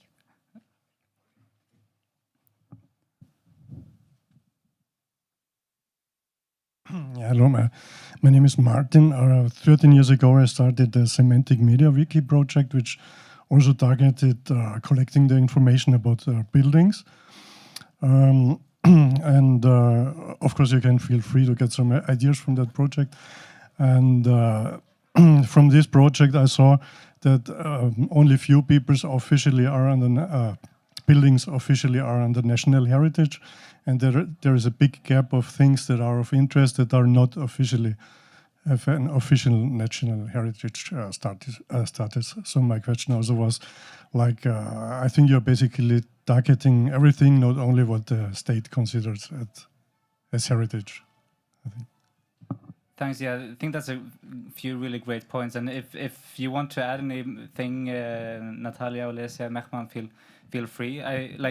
To start with, it would be really interesting to hear exactly like the name of the group. So maybe we can touch base on that afterwards, because obviously we're not the only ones in the world that focus on these areas. We're focusing on these areas like in our countries and then trying to scale it, but we like all the time come across like new partners, new external organizations that do similar work, and I think that's crucial because like they might lack the knowledge about the Wikimedia platforms especially, but have in-depth knowledge about how to work with cultural and natural heritage.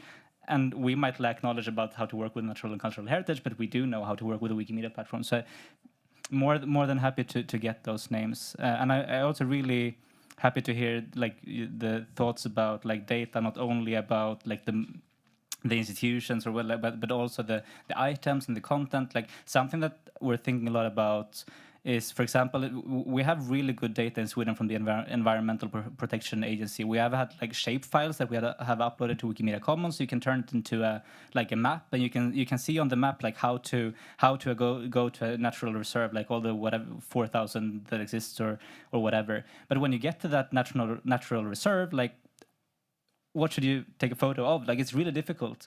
And like, can we combine this with data? What is the species that are endangered in this natural reserve? Like, can we combine those two different data sets into something that would make it easier for a volunteer to understand like how to actually document not only like one random tree in the natural reserve, but this specific species, this bug or this bird or this whatever it might be that is, or this plant of some sort that is endangered. Then I think that makes it much easier for Wikimedians to do our work, which also makes it more beneficial for the larger general public and for the expert partners that want to reuse our work in the next step. So I think that's also something that we would like to explore further. Like it's a difficult question, like how to combine data sets in a good way. So any thoughts on that? I think that would be really, really welcome.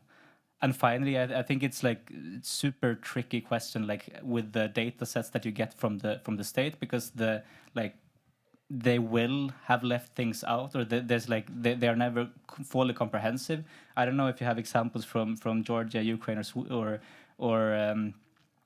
Poland, but we also have like, in Sweden, it's a big country, and the state has been maybe less present in the far north. So there's people reaching out to say, hey, we have so much cultural heritage in the far north that the state has never been interested in covering. So how can we make sure to like not only cover the official monuments, but also the unofficial ones? But the problem is, of course, that from who do we get the data sets on the unofficial documents? So I think that requires us to also find even other partners. Can we work in Sweden with the Sami indigenous population that might have other knowledge, or can we work with local rural communities that might have? But then how do we kind of develop a good methodology for adding this to Wikidata in a structured? Yeah, there is a lot of complexities, but I think it's a really important question as well.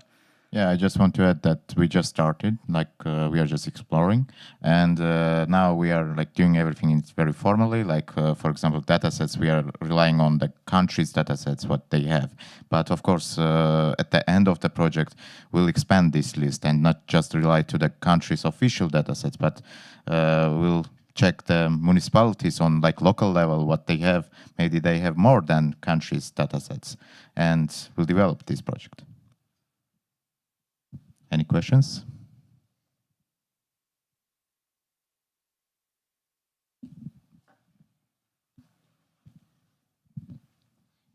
Yeah, and the freedom of panorama problem. Have you also tried to get permissions from architects? Well, it's very difficult. First, you need to find the architecture.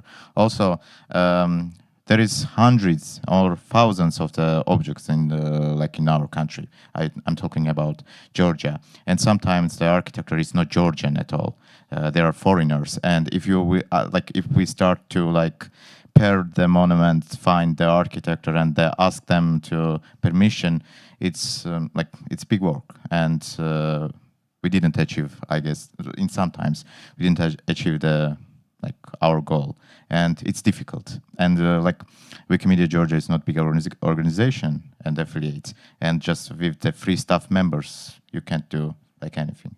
And it's can't done by the just volunteer Wikipedians. You can't ask the volunteer to find the architecture of the object and ask them permission.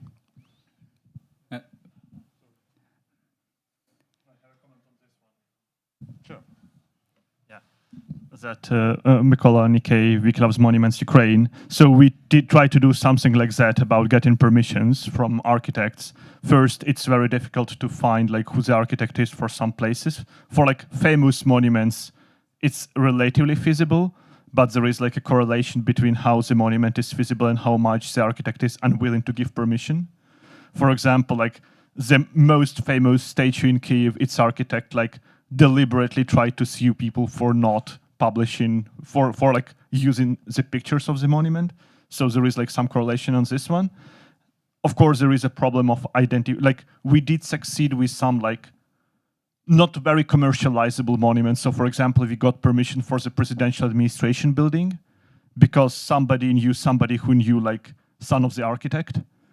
But then if you go to like 1950s monuments, good luck finding the like grandchild of the architect who lives like somewhere abroad for like years and probably does not remember that he still can give permissions for a monument which was like just copyright expired like only 40 years ago or something like that.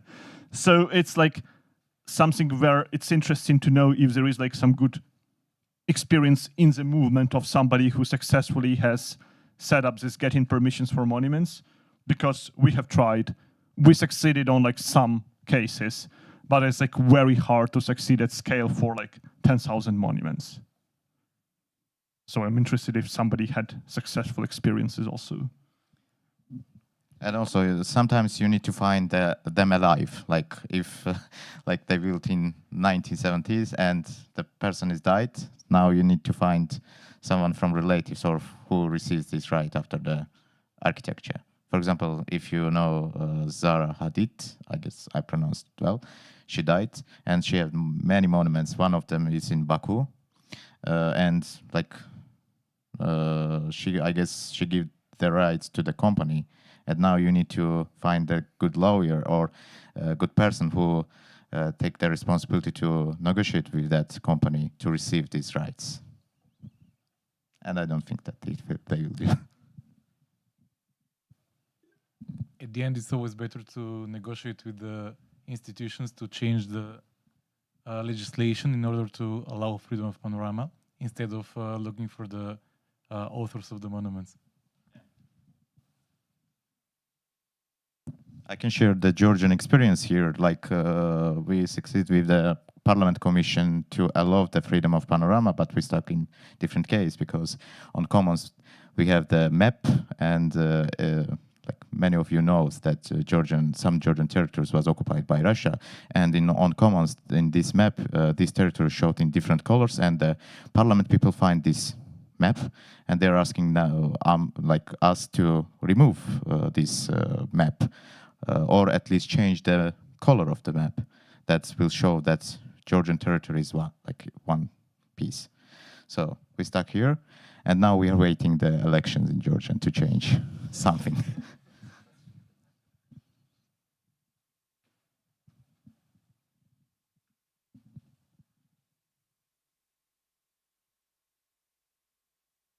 Thank you. Sorry, I just have a question about Sarah Hadid, because she used to work in huge architecture teams. So it was not only all her, it was a team who did the plans and also the constructions. Just wonder how that works with the panorama right, if you have to ask the whole team or if it's the company, because also teams change. Yeah, just a question. Well, I can not dig in this case because it's in Azerbaijan, this architecture, but we'll check this and try to find how we can do it. I think it's like generally very difficult with combined work, like when there's works that are built by several people at the same time altogether, and especially if it's like done as an employee, it's like a very messy situation altogether that would require that you know Azerbaijani legislation, so that's why also it's good to have a freedom of panorama legislation, because it takes away all the complexity in trying to find out how to do it correctly. Sorry. I just wanted to comment on the legislation. As Wikimedia Deutschland, some years ago, we teamed up with Mercedes-Benz and the car producers. Some of you might know the example already, because the car producers want to have freedom of panorama for autonomous driving, and therefore we could create a very unlikely coalition. And when Wikimedia and the car producers come to the German government, that's quite persuasive. And I just want to highlight that sometimes it's important to see who else has an interest in panorama freedom other than us.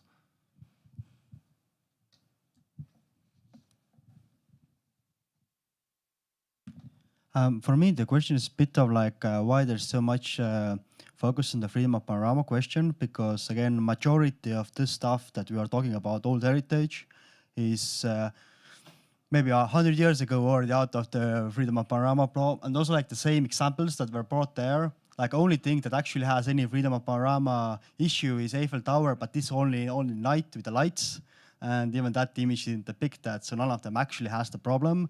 So, and especially if you go out to get the monuments and even try to find additional things that actually could be potential future monuments or something that state does not have recognized yet, then mostly this is not really a problem. But if you really want to document them, one of the things that we have done in Estonia is really this heavy focus on rare photography, to having like this kind of then and now comparisons. Have you looked also more closely on those things? Do you want to speak on that, Mehman?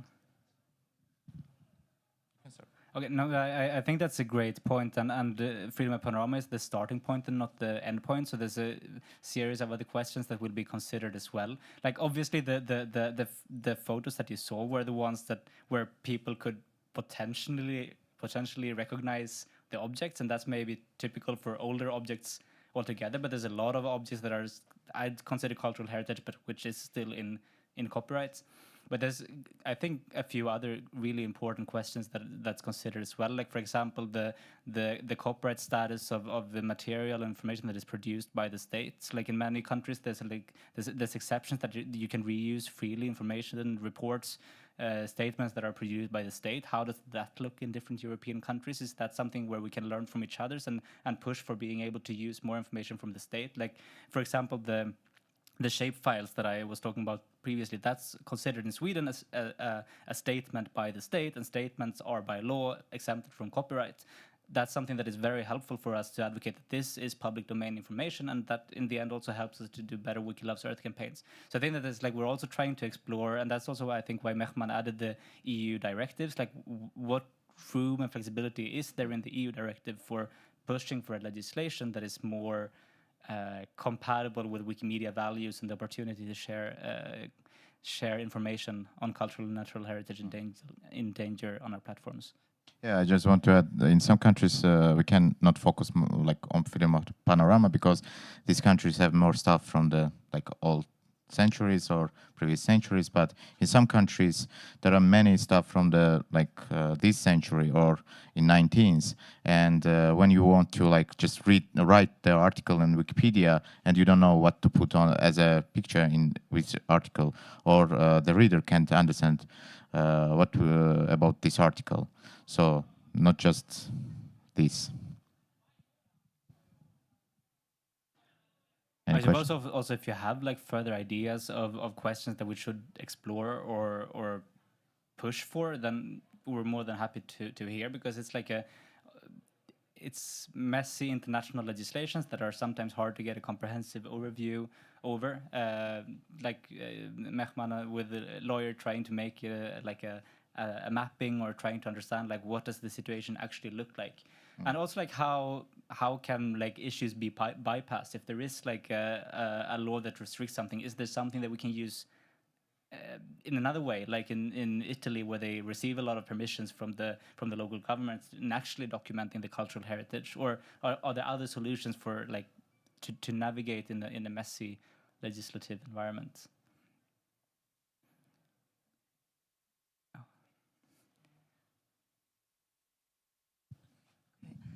Can you say something to France? Because I thought that I cannot take pictures there, but there are a lot of pictures of buildings and bridges already on Commons. So I think if they took the picture, I can take a... What? If you're old enough. Yeah, okay. And what about pictures I took in the former Soviet Union in the 1980s, for example? Or earlier? Well, regarding the France, we need to check the law of France, what law says. For example, if you want to find on Wikimedia Commons the picture of the Sameba, it's the new church in Tbilisi, you can find, but as a panorama view, because our law says that the object can't be the main object on the picture, but you can take the panorama and put on this image not just the Sameba but our church too, and you are allowed to do that because it's not main object. Maybe it's case for France too. And the second question is about from USSR. Yeah. In Soviet Union, is that legally Russia is the how it say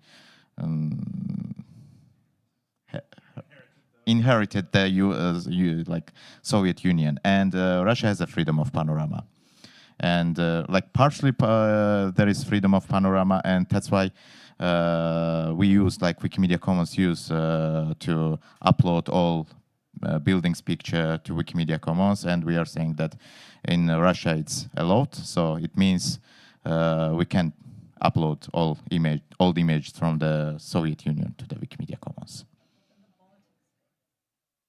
Well, I think we're it says on the screen a big angry 1 minute and 50 seconds left. Because it just gets a bit maybe off topic, but even mainly on the USSR part or in the Baltics, a lot of those things actually were mass-produced. So already having that saying that this really is author's creation is very questionable anyway, but this really goes very specific to details, and after those things are actually very extensively already, information is collected to Commons and in other Wikimedia systems to actually have extensive information on that topic already in Wikimedia systems. Baltic countries also the part of the USSR, so it belongs to Russia, not the Baltic countries especially. Copyright, fine. Well, it's questionable. Okay, we have 1 minute left. So just to close the session, thank you very much. I was really inspired by the questions and the comments. Even though I put a stress on external experts that we are talking to, these are always the internal ones that have the most important expertise for this project, because we have to remember that no matter how far we explore the topic, it's always about coming back to how it relates to Wikimedia. And second important information, the final conference in November is a hybrid event. So we will be spreading information soon. So you are invited to come, but if you can't, you will be able to participate online, which I hope is a good information since you have so many questions. And the third thing, when we started to work on the project, it turned out that we could basically do just this because there is so much to explore. And once again, we will not answer all the questions because we have to finish in November. But the fact that there is so much discussion only gives us another argument to apply for further funding and to create the bigger network. And one of the important questions, and here we also need volunteers to figure this out, is how to organize this network. Formal way, from organizational point of view, that is also very important. So once again, thank you, and please go to the website and just join us. Thank you.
Okay. Let's mute. Yeah, yeah, yeah.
Just to be safe. Oops.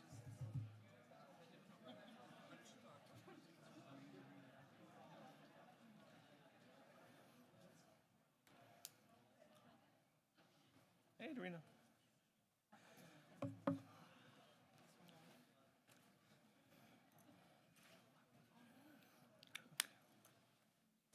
Great. Hello, good afternoon. How are you doing?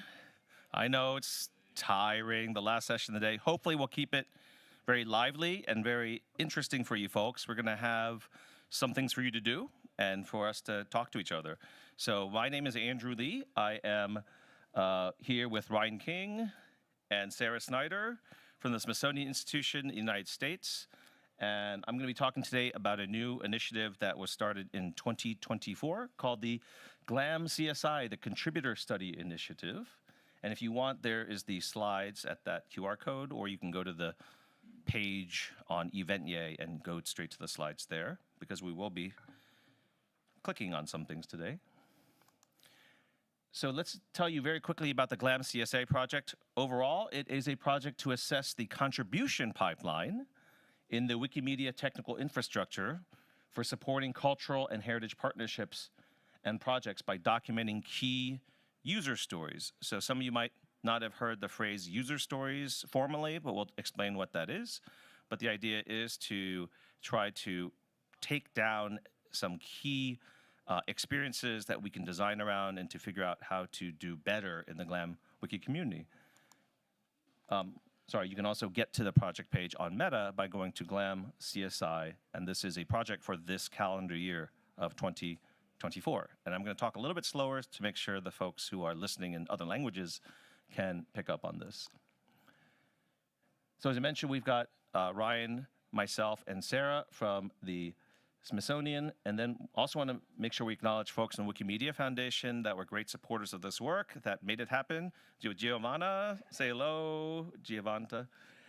We have Jasmine Tanner, also from the Wikimedia Foundation, who helped a lot in the formation of the project and the surveys.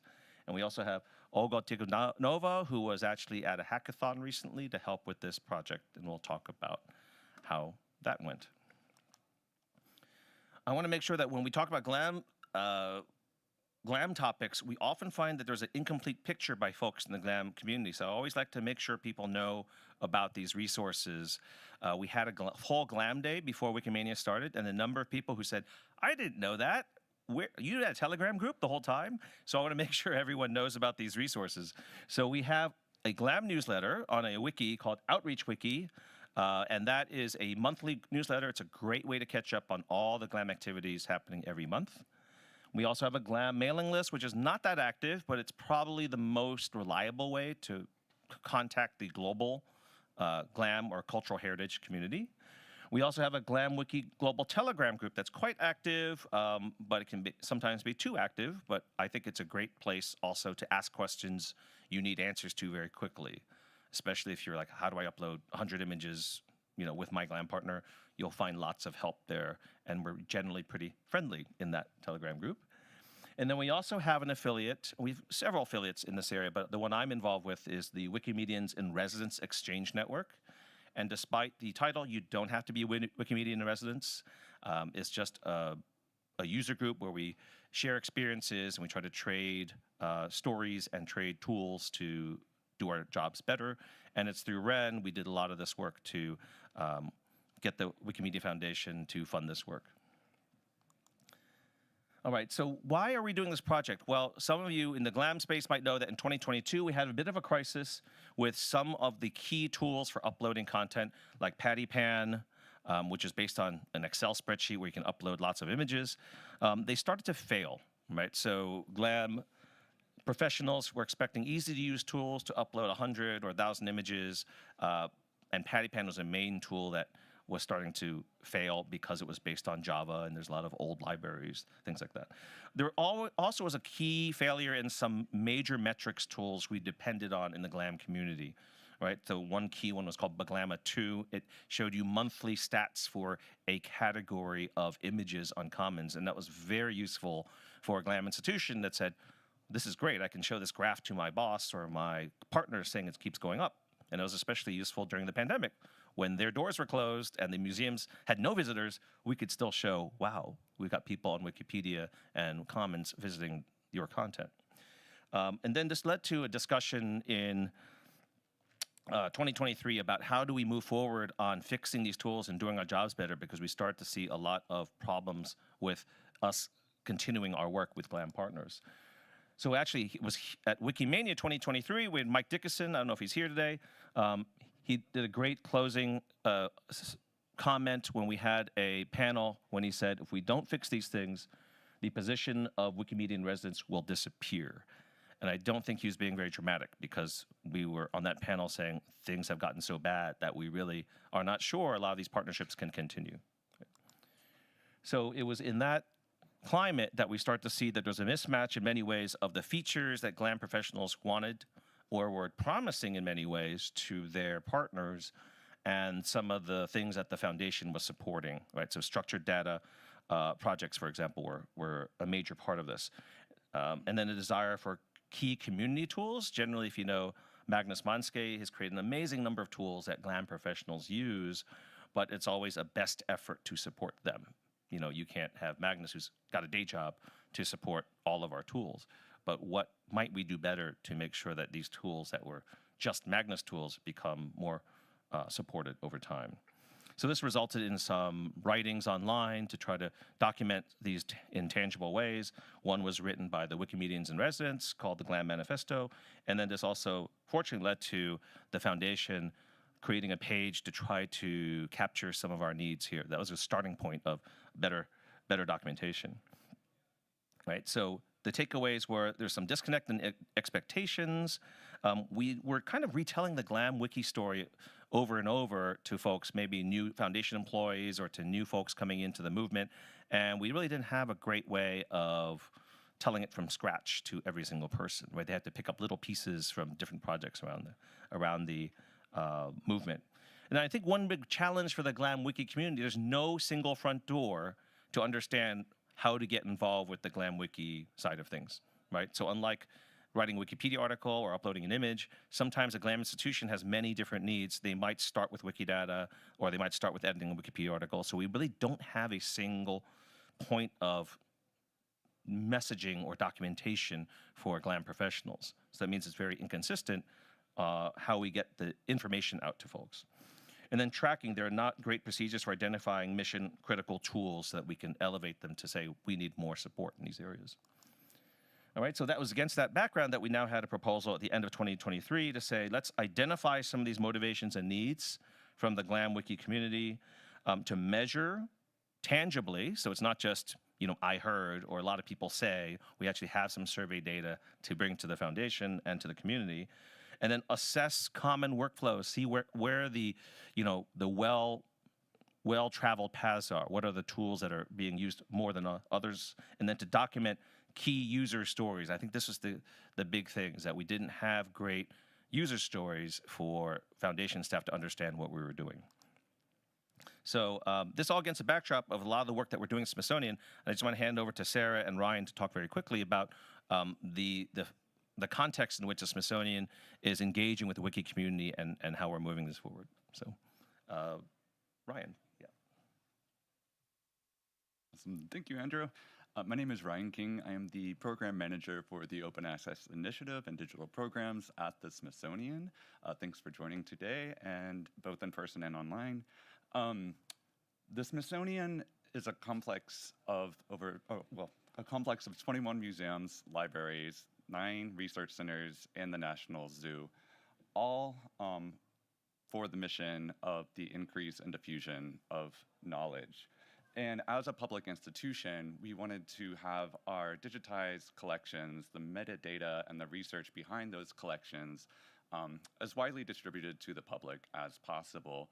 So starting around 2018, a team of over 100 Smithsonian staff volunteered their time on 9 different implementation teams to launch the Open Access Initiative to the public in February of 2020.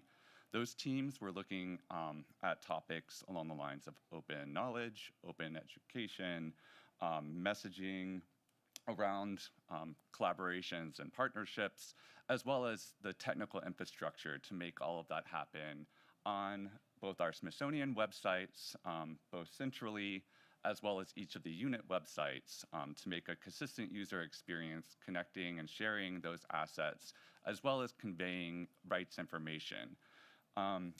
We have over 21 million assets digitized currently, and at the launch period of February 2020, we were able to release 2.8 million of those as CC0 open access.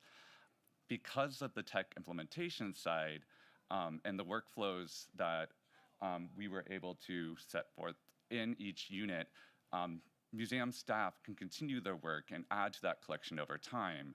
So since 2020, we are now at roughly 5 million digitized assets, and that continues to grow. On top of that, we released an open access API so that other individuals, programmers, university groups, or open knowledge collaborators can pull from our collections, investigate connections among those, tell digital storytelling through their products and other platforms. And Wiki is one area where we saw immediate need to engage with and use our collections. And it's been very insightful, not only to help share information out, but also to see where there's gaps in our metadata, gaps in our collecting practices historically, and how we can kind of use that information now to help remediate some of those gaps and to be accessible in all senses of the word through the Open Access Initiative, through our other digital initiatives going forward across the institution, and thinking largely now about what digital transformation means for us as the Smithsonian Institution, but also for the wider GLAM sector and how we engage with the American public and users around the world, both in person and online. So I'm going to turn it over now to Sarah Snyder to speak more fully on that mission alignment, the strategy going forward, and where we hope to see continued involvement with various aspects of the Wikimedia family alongside our work in the cultural, historic, and scientific spaces. So thank you. Thanks, Ryan, and I'm so glad you could come to your first Wikimania. So really glad to have you with us today. I'll be very brief. My name's Sarah Snyder. I started working on Wikipedia in 2007 and learned, along the way what this movement is about, and have just been really enthusiastic about bringing Wikimedians into the Smithsonian since we hosted our first Wikimedian resident in 2011. So it's been a privilege to have Andrew as our Wikimedian at large. I've moved from being in the art museum space now to being in the central office, the Office of Digital Transformation, whose mission is to take this 178-year-old organization and bring it into the digital age with energy and and flexibility. And one of the first things I realized being in this sort of central role, looking across the whole organization, is that we need to provide more support for the people who are interested in collaborating with the Wiki community. So having Andrew there, and also, future possibilities for additional collaboration or help. We're so happy to have been partnered with the Wikimania Foundation and have their support in this effort. I also really can't move forward without acknowledging the incredible shoulders we stand on in the work that we're doing.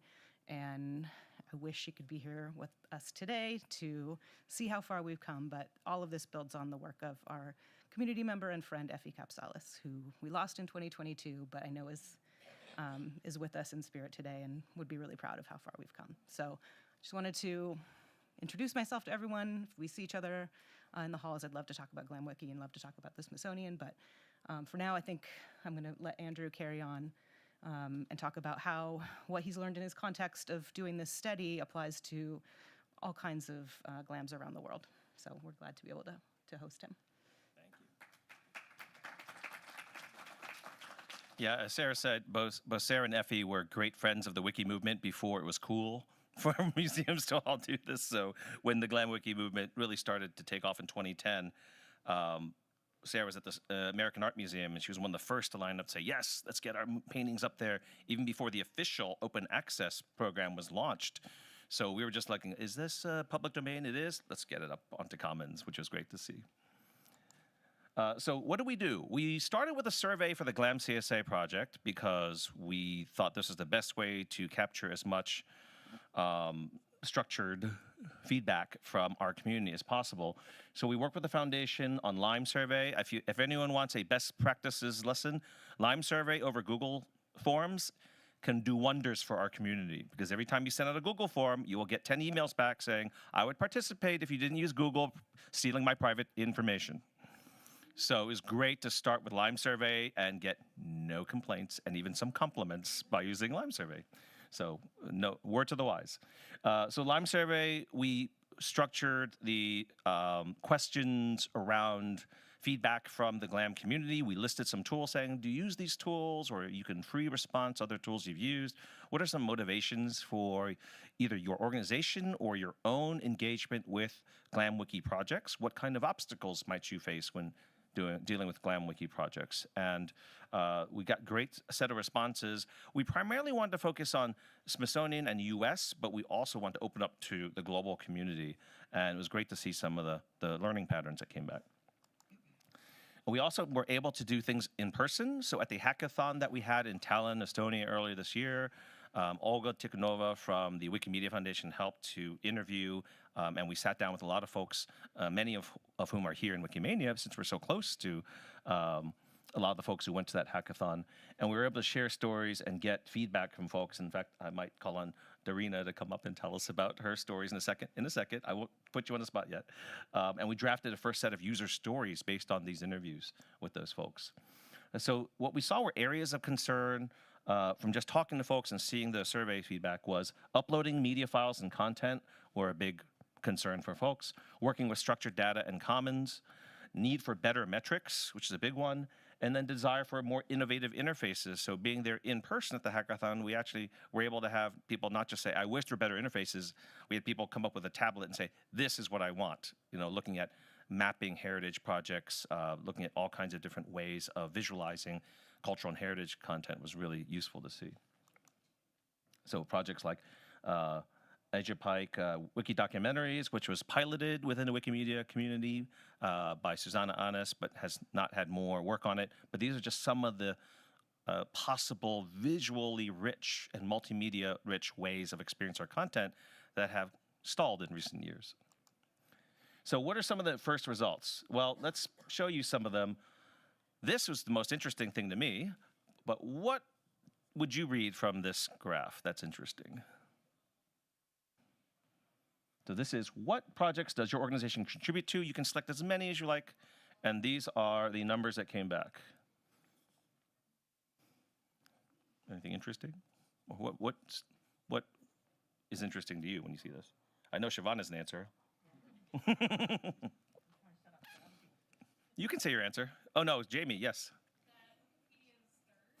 Wikipedia is third. And Wikisource is pretty high up there, yes. We had Nicholas Vigneron, who was very happy to see that the other day. But what's fascinating is, you know, when we have talked to folks before saying, you know what, libraries and archives, yeah, Wikipedia is interesting, but they actually go for the metadata and the link data and the images more than anything else. And it's just great to have numbers that back that up, right? To say that Wikipedia, yes, of course, 5th largest website in the world. But when you talk to GLAM institutions, often it's Wikipedia's over there. We want to get to the metadata and the multimedia, which is fascinating to see. So that's really great to see that Wikipedia is just one of these 3 sites that make up the Wikimediaverse. I want to make sure I also show you this graph. We spent a lot of time on this the other day at the GLAM Wiki Day, because how many people have seen this diagram before of the linked open data tools? Oh, like a third of you, a fourth of you. So this is really useful, I think, as a one-stop shopping for all the GLAM tools that probably someone is interested in our movement. Remember, I mentioned before, there's really no one front door for GLAM wiki work. We don't have glam.wikimedia.org. You have to maybe choose Wikidata, Meta. We don't even have much on Meta. So this is an attempt started by Sandra Fauconnier, and I've modified it so it's a little bit simpler with 6 columns here, and just try to fill in all the tools that we know of in general for these different categories, right? So we're talking about preparation of any kind of data set you might be interested in, the ability to reconcile it. In other words, I've got stuff, Commons has stuff, how similar or different are they, right? Am I duplicating things? Am I making new things? Ingesting it, so the actual act of uploading or contributing content into the Wikimedia sphere. And then the ability to analyze and enrich it, right? So this is, if you talk about the extract, transform, load model, or the extract, load, transform model, this is like more transforming the data once it's in the Wikimedia space. And then you want to find out, how do you reuse it? Are we putting the images into Wikipedia articles? Are we using the Wikidata entries to generate lists? You know, what kind of tools do we have to do this? And then finally, the big one is, let's see the impact of what we've just done so we can assess whether it was worth it or whether we can fund more projects like you're doing. Right, so these are just kind of 6 simple bins here, but I think this is a great kind of one-stop shopping for the tools there. And we actually had a great feedback excuse me, session the other day where we said, what are we missing, or what could we do better in each of these categories? So what we did is we asked people with stickies, so we had a whole wall with these 6 categories, and we said, what are some edits or additions you want? What are some positive experiences you had with these tools? And then rather than say negatives, we said, what are some challenges in these bins or these categories? What are some challenges with reconciliation? What are some positive experiences you've had with analyzing the use? So here's some of those outputs, which are pretty cool. So these are the post-its that were put up there. Any patterns you see here that might be interesting? I see at least 2 interesting things, but I'm sure there's many more. Any observations? And some of you in this room were the generators of these post-its, so it'd be interesting to hear your insights on this. Siobhan? Well, obviously the ingest, yes. Yeah, go ahead. Sir. Hopefully. Hello? Yeah. Yes. The ingest one seems to have quite a few more post-its on that. And then, of course, the report at the bottom, the challenges in the report, it's massively issues. Yeah. Yeah, those are good. Those are the 2 big ones, I would say. Great. So I put little highlights there. So yes, I did not coordinate with Siobhan before this, by the way, but we're on that wavelength. We're Wikimedian laureates, right? So we're gonna do that. So you can see here, ingest.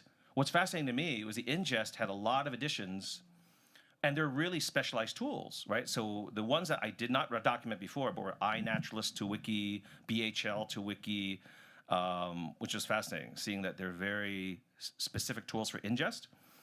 And then, obviously, in the report side, meaning our metrics tools aren't working great, and we heard it through those post-its there, right? So even just by the volume of post-its, it's interesting to see the feedback there. But it also shows you, I think we actually have some talent and tools to customize the ingest side, but maybe it's much harder to create the tools to fill in the needs for the other ones, especially metrics. Like metrics is kind of hard. You need to chunk through lots of data to get something meaningful. Whereas ingest is like, I got this one file, I need to get it there, right? And that's maybe an easier task. So those are pretty cool insights I wasn't expecting, and I'm glad we did this exercise. So hopefully we can bring some of these results to the improvement of that chart. So if anyone's at this chart, it is on Wikidata, and you just put in WD:LOD, as in linked open data, you'll get to this chart. And we really improved this with some additions there. iNat Wiki, did you see that, Shimon? We put iNat Wiki and iNaturalist Commons in there. So edit it, it's a wiki. Add your own things there, please. Yes, and translate. You can see we've got it in, what, 6, 7 different languages already? So that's even better. More people can access that. All right. So here's the raw results. When we said, what tools do you use? And you can check as many are relevant. And what's interesting here is it's a mix, right? It's a mix of either supported tools from the foundation or the MediaWiki community, or it's, like number 2 is a Magnus tool, quick statements. And then we actually have a lot of gadgets like Catalot, which you haven't used before. It's a way to recategorize images on Commons with a point-and-click interface, which is quite nice. And then a lot of different tools down there showing you the challenge that there's a wide array of tools people use, and to support them is quite challenging. Right, so these are just some of the early results we're getting from the tools feedback there. And then I thought I'd just very quickly go through this because this is not key to the user stories, but it might be interesting for you to see some of this. Why does your organization contribute to Wikimedia projects? Please describe your organization's desired outcomes. And a lot of these may not be new to you, but it's nice to see them kind of cohesively described here. So outreach and public access, certainly, contributing these to the Wikimedia side furthers the public outreach mission of an organization. Content accessibility and preservation, right? So we know museums burn down and information is lost practically, and we had our Brazilian community help assist in recovering from that. So this is not an imagined risk, it's a real risk. Educational and cultural impact, right? Just getting a wider audience for the content that you have already. Collaboration and community building. This is really refreshing to see. We actually had partners that said, they learn a lot from collaborating with the Wikimedia community, because we may be very humble, but we actually have a really pretty advanced set of practices within our community for handling a lot of cases that some GLAM organizations are only hitting for the first time. Open science and data sharing, skill development, institutional benefits, promoting diversity, inclusion, and longevity of Wikimedia as a platform. We've had a number of folks say, I don't know where to upload this data set. Even my own GLAM organization doesn't think it's important enough to make a database, but Wikidata will take it. And that's kind of nice to see that Wikidata is kind of the default cultural heritage database that accepts so much information. Okay, and this is the big one. So we want to start documenting user stories that address this, which is what are the obstacles that people are running into when trying to contribute to Wikimedia projects. So here are some of the big takeaways from this. One is tool reliability and maintenance, right? Just does the tool work when we plan on using it? And we have many stories of folks who, a tool broke or just wouldn't work halfway through a project or through an initiative. Complexity and documentation. Again, we have some really amazing tools, but sometimes the only documentation is a 5-year-old YouTube demo of it, and it hasn't been updated or it's not on the wiki, it's only on YouTube. Right? Metrics analysis, talked about this before, but the unreliability of some of our metrics tools and the lack of standardization. It's true, the benefit of having so many different developers develop really interesting, unique tools is that we have a diversity of them, but sometimes learning how to use PetScan is really hard because there's really no other tool quite like PetScan. It's a unique interface, and sometimes some tools don't talk to each other very well. And then some data and metadata challenges, structured data and API issues, metadata management. Right now, we are still cloudy on how to model some of the content in structured data on Commons, right? So we're all kind of waiting around for someone maybe to solve this before we do a mass upload. And then resource and capacity constraints. So sometimes GLAM institutions don't have the bandwidth or the resources to put a lot of employee time or to dedicate a lot of time to these projects. So if we don't have tools or services ready for upload, that can be a blocker to participation. And then one thing that some folks brought up is how do we create durable relationships or cooperative relationships, right? A lot of these GLAM projects are kind of one-time projects, but we actually should be having a community of practice where we learn better from each other and hopefully improve our practices over time, but sometimes this has been hard to do. Okay, and then when we talk about other community barriers, notability and standards, right? I'm sure you've all heard of a time when a GLAM institution uploads 100 or 1,000 images and then a commons admin someone will nominate them all for deletion, right? And sometimes there's a mismatch between the expectations of the commons community and a GLAM that thinks that these images are within scope of commons or not. Cultural sensitivity, we've had cases of GLAM institutions uploading content and the curators or the archivists think it should be done a certain way, but we have folks who go in and either retouch or crop things that might not be to the same standards of the GLAM institution, which is interesting to see. So these are just some of those things that we saw in the community and cultural barriers. And then just specific tool-related issues, PattyPan and OpenRefine were mentioned quite a bit. Wikidata and query services. As Wikidata's gotten bigger, the same query that might have worked 6 months ago might not work today, just simply because of scale. And that's painful. That means I haven't done anything wrong. It's just that Wikidata is that much bigger, and these queries just won't work. And we've been seeing more and more of those situations. Mobile and usability issues. Yeah, in general, we're seeing a lot more engagement with mobiles in the GLAM community, but are we putting enough resources to do that? We'll show you an example of the ESA tool, if anyone's used that before, which has been really great for some editathons in Africa, but are we putting enough resources to keep those tools usable over time? Okay, and then also integration and visibility, finding the tools to track the impact of these across the projects, and workflow and process improvements. Linking all these tools together into a coherent workflow is sometimes very hard, even though an individual tool may be usable. All right, so why are we talking about user stories now? So that's a lot of preamble to now that we kind of see those things. Let's try to document some user stories that put those down into something we can address. So if anyone has you worked with user stories before, you might know that it kind of came from the software development world or the business world. So the way we have it in Wikipedia, it says, it is an informal, natural language description of features of a software system, but doesn't have to be a software system. They're written from the perspective of an end user. So you have what they call persona. You pretend to be a certain type of person. And you describe their motivations. And they may be recorded in some kind of stepwise manner. Index cards, post-it notes, lists, things like that. So we've taken to using wiki pages for these things. But today I'll ask you to maybe try it using a Google Doc, because you can also, in addition to documenting your user story, you can take screen snapshots and add things along the way, which might be useful. Here we go. So what are the 3 things that we're looking for in a user story? Well, one is a persona, trying to describe the background of the person that you're working with. Right? So this might be a museum manager with 3 years experience, or it might be a librarian who's looking to have more of a gender balance or to contribute their women's authors list to Wikipedia. Kind of the user scenario then, kind of what's the snapshot of the situation that exists now, and then their user journey, kind of a detailed documentation of the steps and their challenges and maybe some of the exact tools that they have worked with in the Wikimedia sphere. So right now we have 3 very detailed user stories, and one of them was actually helped out a lot by Dorina here on the Wiki Loves project. So I'll show you some examples of that. So here's just a very general example, and one of the rare useful things of using image generation by ChatGPT, you can actually say, here's a persona, make me a nice looking card like that. It was kind of cool. So here's Alex, a gallery outreach coordinator. Alex has been working as a outreach coordinator and wants to share the collection with a wider audience, right?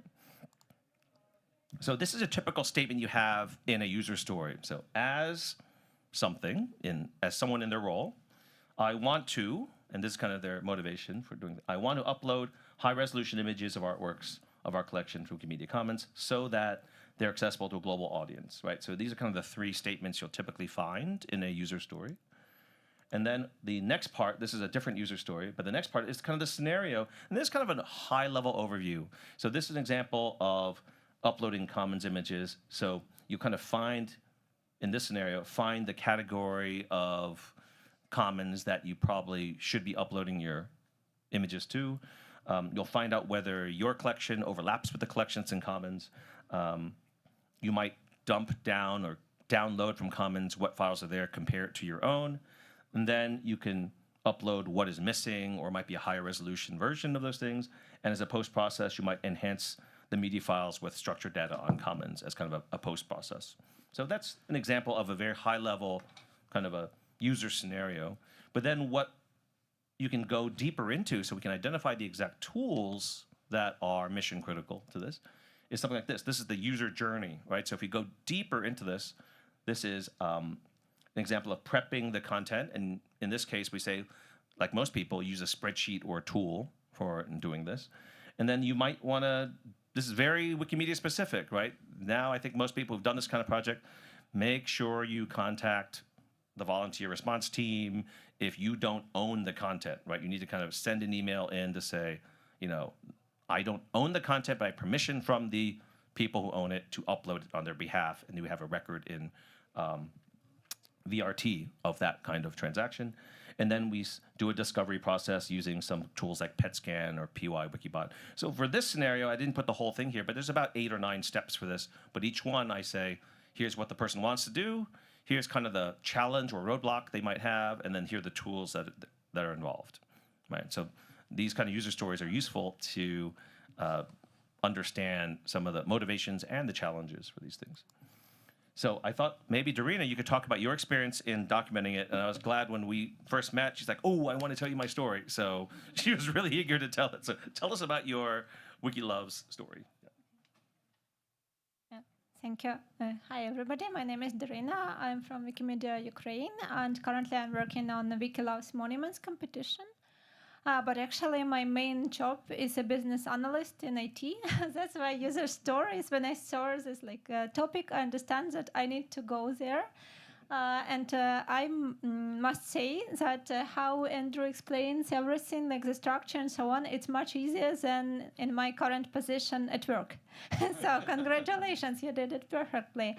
And coming back to my user story, it's about tools for Wiki Loves Monuments, and especially for the role of manager, because usually during the competition, which is only 1 month long, we need to review a lot of pictures from the newcomers and other participants, and we need to see, are there any categories missing, or probably there are some questions about the description of this photo and so on. And I noticed that in the current tools, it's very difficult to see pictures day by day, for example. And I spent with my team several months after the competitions to check if the user fulfill all the categories and so on correctly. So this user story is basically for the improving of our tools, current tools. And I hope that it will be helpful so the team can improve the tools, and the whole teams of Wiki Loves Monuments can later use these tools in their work. That's all. Great. Thank you. Stay here for a second. I'm going to show them some other things here. So this is what you wrote, right? Yeah. Oh, yeah. Thanks.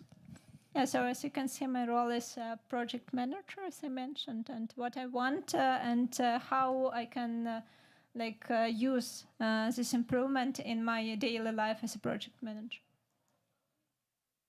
Here you can see also the screenshot of the current tools, and you might see that some of the statistics are not clickable, some of them are, but still it will be better if the project manager can be able to see statistics day by day and so on, and it will be very useful.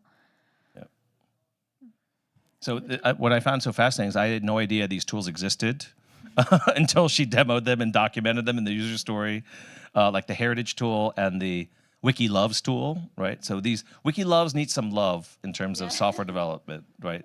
So you can see that over time, it hasn't been updated in a long time. They just keep stacking the years there. From user interface perspective, you probably want to do better than just stacking a year up there, but I don't think they have any developers right now working on this, right? Yeah, and this tool is also used for Wiki Loves Earth and for Wiki Loves Food, Folklore, and so on. So it's very useful to improve it right now.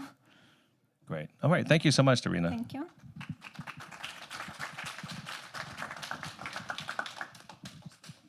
Thanks. Yeah, so these are just some of the types of stories and experiences we want to capture. We can probably imagine the ones that we've done ourselves, but to cast a wide net and see the range of things that people are doing in the GLAM community is really fascinating to see. So we actually have 3 pretty long and involved user stories documented on Meta. We actually have 2 or 3 more that are not as long, but right now we put out these 3 for more consumption. So the Wiki Loves one is based on Darina's, and we actually expanded to be even more detailed there. And then Wiki Scientists, Women Scientists, about a reconciliation scenario where it's based on what we're doing at the Smithsonian exactly, where we have experts on women scientists, and they're trying to find out what our list at the Smithsonian look like compared to what's already in Wikidata and Commons, and finding out how we can fill in the historical record that way. So those are links to those stories exactly.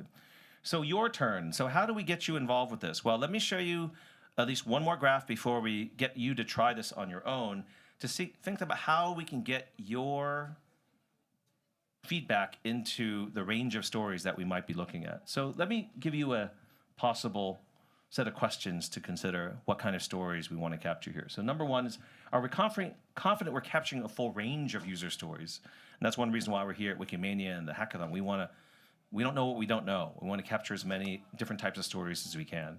How does your story fit into the stories of others? And are we understanding the frequency of use? So another part is, like, it's nice to capture a lot of user stories, but I'm not clear on how many people are running the same obstacles that Darina is. I can try to guess by how many Wiki Loves projects there are out there, or how many people have this reconciliation problem. It's not clear. So we sometimes have to guess, but I'd love to get your feedback on better ways to measure those types of things. So let me give you an example of how we're trying to model this. So one is using a type of matrix. So if we look at a kind of a 2-dimensional matrix here, we can look at maybe user stories as being simpler or more complex. I don't mean that they're simple stories, but that is the task or the workflow that you're trying to implement a more simple thing or a more complex thing, or the type of contribution, is it simple or more complex? That's a very broad measure, but in general, you can think of it as, as something complex, evolved, technical, or simple in one click. And then on the other scale, in terms of the top to the bottom, are they large-scale contributions, or are they kind of single-person, individual, small contributions? Right? So I think this is an interesting way to maybe map different type of user stories. Not to say that any one is more legitimate, saying that if you're in the upper right-hand quadrant, you're a power user. No, there's different types of needs for this community. So let me throw one scenario out there and see what you folks think. So if we think like a Wikipedia edit-a-thon, where would you put it on this matrix? Is it simpler, complex, large scale, small scale? Where would you put a Wikipedia edit-a-thon, a typical one in there? Yes? I mean, it always depends, but I would see it as a small scale contribution, which is kind of simple to organize. Yeah. Sorry. So Larissa said, yeah, you think it like a small scale and simpler to organize, right? Yes. I think I agree. Yes. So, yes, you win. You win, Larissa. It's just, we thought the same way here. So, yes, Wikipedia edit-a-thon, typically, even a big one is maybe 50, 60 people, and that's still fairly on the small side. And it's simpler, right? Newbies, you can work on whatever you want, right? How about something like a local Wikibase installation? Pretty complex, right? Yeah, so Siobhan says complex. Where would you put it in terms of the scale of contribution? What's that? Depends on the size of Wikibase, that's true, right? You could be loading up millions of items. You could be making a tiny collection. Yeah, so in fact, it probably would be a strip, but probably, let's just put it in the middle somewhere there, right? So good. So it's complex. Like if anyone's ever set up Wikibase, oof, it's still not that easy, right? Alban has, yes. Would you concur it's pretty complex still? Even with Docker? Be nice. Depends. If you didn't say it's simple, it's probably complex, right? Yeah. So yeah, it does depend on the tasks you want to implement there. So I thought this is a nice way to kind of map out different types of user stories and to make sure we're fulfilling a wide range of things, right? So something like the ESA tool. Has anyone here used the ESA tool before? Yes, raise your hand. So a lot of you might not have. Yeah, it's a really cool tool and especially mobile friendly. So we've talked to folks in, where's Benedict from the foundation? He ran an editathon in Africa with like hundreds of people using this tool on a mobile. And what you do is you just see an image and then you start typing in things in the depicts field there and it matches against Wikidata. So you have these folks who are not experienced editors, but they can actually type in and say, oh, this is actually Porto Cove, because either know the area or they have some information about it. And then you can actually have productive additions of structured data through a click interface on a mobile, which is pretty cool. So the ESA tool, where would we put that? This also varies quite a bit. Yeah, Giovanna, any idea? It's pretty simple, right? We want to make it simple, otherwise you couldn't have hundreds of people. Yeah, so I think we agree. So small scale, simple, it's not the final word on it, but I think it's pretty cool to just try to map different things here, right? So let's say something like list reconciliation, I just put in the middle because it does vary quite a bit if you're trying to resolve one list against Wikidata, or project-based image contribution, like you want to upload hundreds or thousands of images. It's a little bit more complex, but it's kind of medium scale there. And then if we want to add more to this, for example, Wiki loves photo campaigns, I'd say that's a large scale contribution, right? For 1 month or so, you have lots and lots of participants uploading content. And then something like 3D modeling, you know, it's pretty complex. We're not talking about loading lots of stuff, but we don't actually support textured, colored 3D now. So that's why I put in complex, saying we have a lot of work to do to support true 3D models, right? So I like being able to map and make sure we have a lot of different stories, fill these different quadrants there. Now, to make things even more complex, or to more hard to describe here, so now how do we measure how often these stories are being told, or how common these stories are, right? So I propose if we put a shading in here, you could actually start coloring them in. So this is one proposed way of looking at it. So you can see that Wikipedia editathons are pretty much on the higher end of frequency. You know, we have a fair amount of editathons. They're not happening every day, but they're happening quite often. But list reconciliation, Wikidata, at least from the things that I've seen in the GLAM Wiki world, happens a lot, right? Like, here's my data, how does it match Wikimedia data? And then local wiki-based, there's not a lot of people doing that, but the ones who are doing it are doing interesting things with it. So here's another proposed way of trying to track these stories and trying to measure the frequency of use. But if anyone has any insights on how to better understand how often these user scenarios and stories are happening in our community, I'd be very happy to talk to you about how we do this better. Right now, it's a lot of just, you know, using the survey data and also talking to a lot of folks in our community. But hopefully this is one way of seeing how this might work to understand these different stories.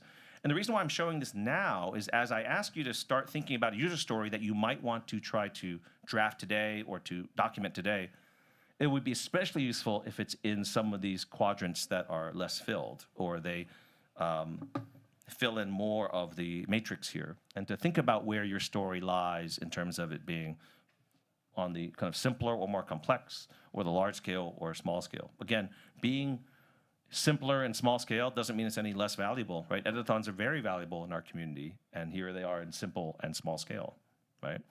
So think about a user story. You might have one in your head already that you could propose or start working on. And again, this in wiki fashion, be bold. Don't worry about whether it's the right story right now. It's just important to try something. All right, so here's some examples, I think, of tangible projects that fit into each of these categories. So at the Smithsonian already, we have a series of American Women's History Initiative editathons that we've done. As I mentioned before, we have this thing called the Funk List project that tried to upload women scientists content to Wikimedia projects.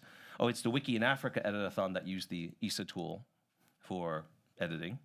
And then, you know, Rhizome, Smithsonian, we've been playing with local wiki bases to try to link them to Wikidata. And then Wiki loves projects up there. And then what do I have here? Institutional collection image data. Okay, so that's large scale uploads. And then over here, we just think about what are the tools now in each of these pockets that are critical to getting those jobs done. So these are some of the tools we've identified as being key to those activities there. All right, so this is just an example of how we can start to break down each of these user stories as we start to put them in this matrix here. So hopefully that made sense to folks. It's a lot to consume, but we basically have types of events, examples of those, and then the tools needed to support those types of activities. And then hopefully once we see where the tools are succeeding or not succeeding, we now have a plan to figure out what are the high demand tools for which applications. All right, so before we get into trying things out, you feel free to follow the project on Meta at GLAM CSI. Feel free to contact any of us, including Giovanna, if you have any questions or are interested in helping out with this. And we're going to next be at Wiki Conference North America talking about some of these results here. So let's start some user stories. What I'll do is I'll describe it, and we'll kind of take a stretch break before we get started because we've been sitting here a while. This is what we're going to do. We're going to create a user story because I have a template you can use. And it's basically using, well, let me go back here. It's a template that implements this. So it's basically a template that has as someone, I want to do something so that you have this motivation. And then we have a template that has a user scenario, that has a table like this that you can fill in. And then we also have a table like this that has a few examples that you should delete, but you should think about how to document a process or a flow in a possible user story. And I'd love to either have you capture something you've done already or something you aspire to do. Either one is good for this example. So what we're going to do is give you there we go. Give you a template to go to, and I'll show you this in a second. And then you can add your user story to the shared document that we have. And then that'll allow us to kind of see some examples of what you folks are working on. Okay, so let me see. There is the example there. What's that? Oh, it is not getting you to the right place? Oh, okay. Maybe you have to type in the bit.ly link then there. Okay, the bit.ly link works? Okay, thanks. All right, so yeah, let me go to the bit.ly link and we'll show you that. Okay, can you folks switch to the Zoom? And I'll show folks.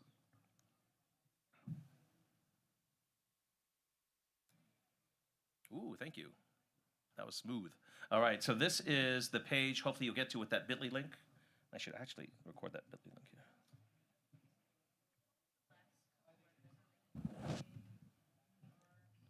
I'll get that bit.ly link for you there. There it is. And I'll put it here as well.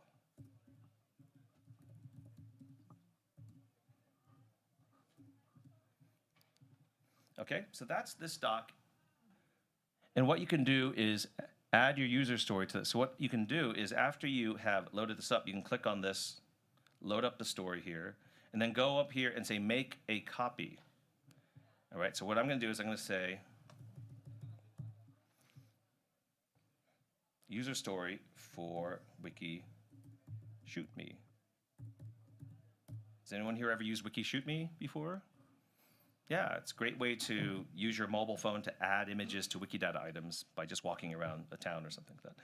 So I go in here, and it's going to make a copy of this document, so it's kind of ready for your filling out there, right? So I'm going to keep all my author information the same, but you're going to enter in your author information.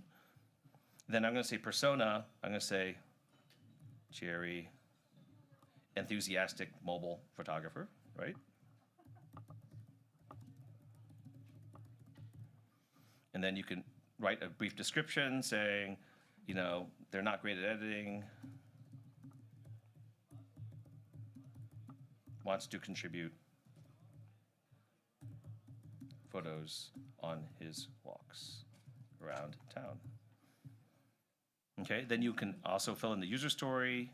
Basically, I've given you some examples here, but you delete that and fill in your own. And then you can type in user scenario and user journey.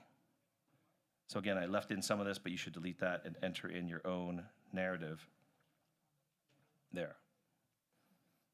Okay, so it'd be great to do that. Then what I'm gonna do is, as I'm working on this, I can go in here and copy the link. Actually, what I should do is hit share I'm going to say anyone can view it, right? Then I'm going to copy the link to this document. If I go back to this one, anyone should be able to write into this document here. So I'm going to say, Wiki shoot me person. Okay. So hopefully we'll have folks just kind of start adding their user stories there that we can take a look at. So again, you're starting here, clicking on this user story template. And then when you're looking at this, you shouldn't be able to edit this, but you can go to File and say Make a Copy. And then name it something useful based on your user story. So we have about 20 minutes or so. So what you can do is take a bathroom break if you want, or come back, and then we'll have you work until 4:45. And then hopefully we can take a look at some of the stuff that you've done, or answer any questions, or discuss anything that you've run into while working on user story. Does that make sense? Good. All right. And if anyone wants to combine forces with anyone, feel free to let me know if anyone wants to combine efforts with someone else working on the same story.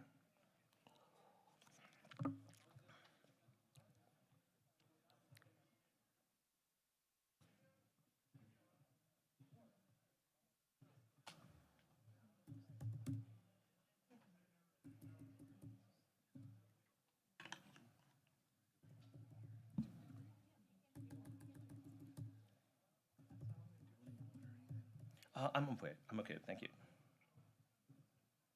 And I'll be working on one up here if you want to see one in action as well. So.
Now we also do have links to an example if you want. There's the 4 examples, and that's one click away from seeing an example on Meta.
I'm okay, thank you.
Well, I've heard of it, yeah.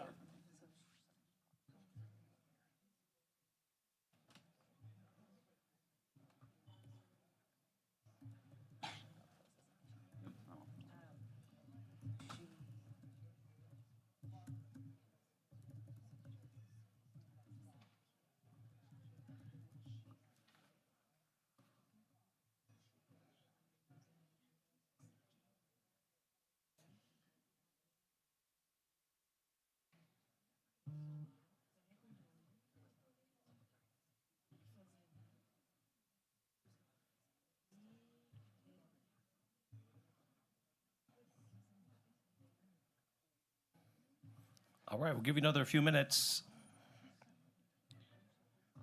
You can keep working if you've already done this, but I'll walk you through again to make sure your story is in our roster. All right, great seeing Camilla's story in there. That's awesome.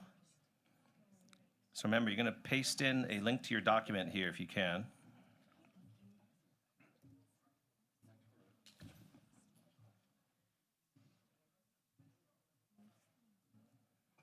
Ooh, so Camilla, maybe you can open up access. So make sure you make it publicly readable.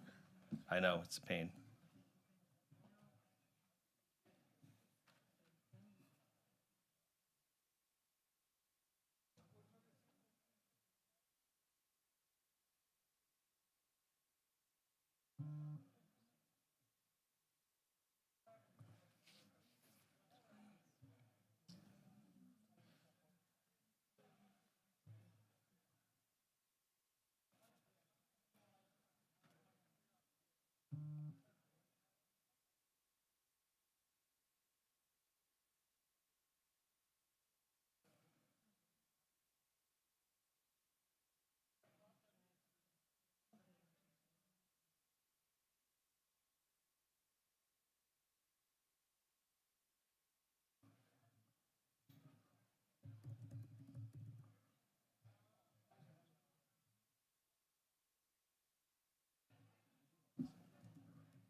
Yes.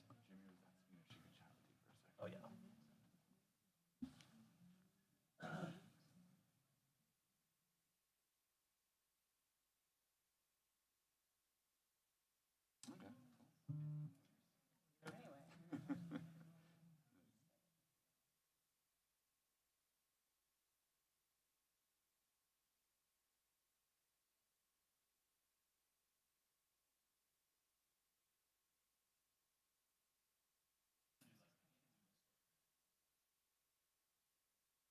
Yeah. Well, they're at least going to yeah, it sounds like everyone.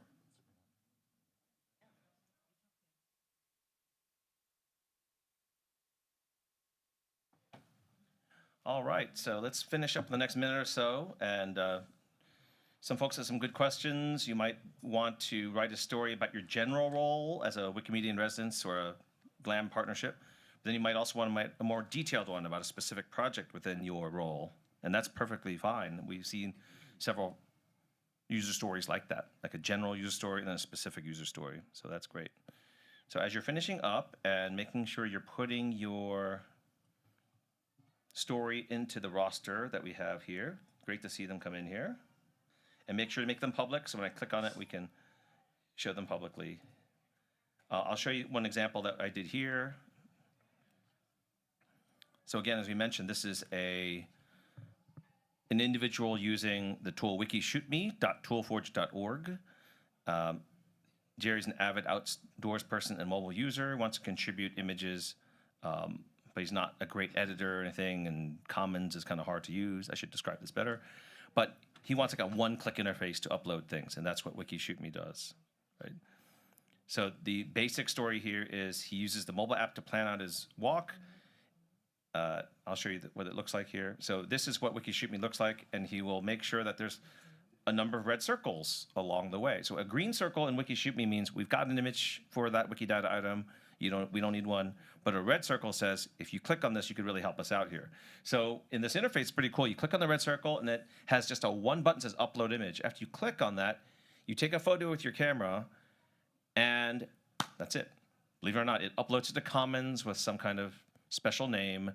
You release it under a CC0 or CC BY license or CC0. I can't remember. Right.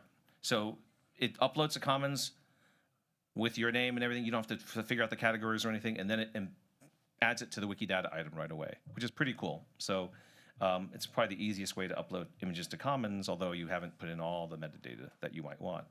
But what's interesting about this tool, one of the things that I've documented here is WikiShootMe suggests Wikidata items of all kind, but it often suggests like movie theaters that were torn down 50 years ago. So you walk there and it's like, there's nothing to photograph, right? So in fact, Kevin and I were walking around a town once and we kept hitting destroyed thing, destroyed thing, destroyed thing. We got nice exercise, but it was kind of unsatisfying after a while, right? So one thing that might be useful from this user story is to say, let's put in better filters, right? Do you want a persistent set of filters that say, don't show me destroyed buildings, don't show me. Another thing that happens all the time is organizations, right? The organization might have their office in this 5th floor of a building, but would you take a picture of the building to say that's the Red Cross of Katowice? Probably not, maybe, but they might not have anything distinguishable on the outside of the building. So you might want to improve the tool given this feedback saying we're seeing a number of people document issues with the tool when they're trying to use it in the field, right? So I think that's one of the values you can see here of having someone document explicitly the types of things they're going through when trying to use these tools there. All right, so let's say, I won't click on every single one here. I'll just sample some of them if you're willing. But hopefully you're adding your stories here. That's great. Does anyone want to volunteer me taking a look at one of the stories or showing folks? Some people look scared. Don't have to be scared. Yes, go ahead. Which one is it there? The last one. This one? Yes. Oh, great. Oh, good. Yeah, talk in the microphone. Tell us a little bit about this. Oh, my God. Yeah. Well, in 2017, we upload our collection, part of our collection. Now we have 33,000 items in our GLAM. And we start in 2017, and in 2020, we have possibility of promote many events in order to better qualify the collections and okay, and that is, and when we started, my great concerns are with the provenance of the data, how to put this visible, explicit, that, well, this item belongs to the museum. This is my concern at the time. Right. And also with the property rights. And then we could make this separation of all what's in the public domain. Right. And we have a lot of things because we are a museum of history with old items, so it's okay. And Giovanna works with us since the very beginning of this project, and so she put the tools there. And then after we promote these events, and my challenge was mobilize my colleagues to take part of these events, because I am the only one very enthusiastic about this. And then, but we got many seminars about the exhibitions that we will reopen in 2022. And the collections were connected with these exhibitions in the museum. And then, well, we finished after, in 2022, we reopened the museum. And since then, we are not working anymore with the GLAM. Well, it's there with all the collections, okay. But now I would like to start again with more events and uploading more items. So that is my story until now. Great. No, thank you. That's very useful to see. I think one of the frustrations with PattyPan, it only supports like 3 templates or something like that, right? So anything that goes beyond like artwork, photo, I can't remember the third one, then it just can't help you, right? Or you're stuck. A photograph, yeah, yeah. So that's the PattyPan's ability to add the metadata you want is limited sometimes by that support. Right? I'm sure Albin's looking into it, right? Good. Yes, go ahead. Sorry, I just want to add something because I think one of, so we are still working on this together. Yes. There is also something very interesting from this museum, a case that we had kind of an education program with audio descriptions as well from paintings.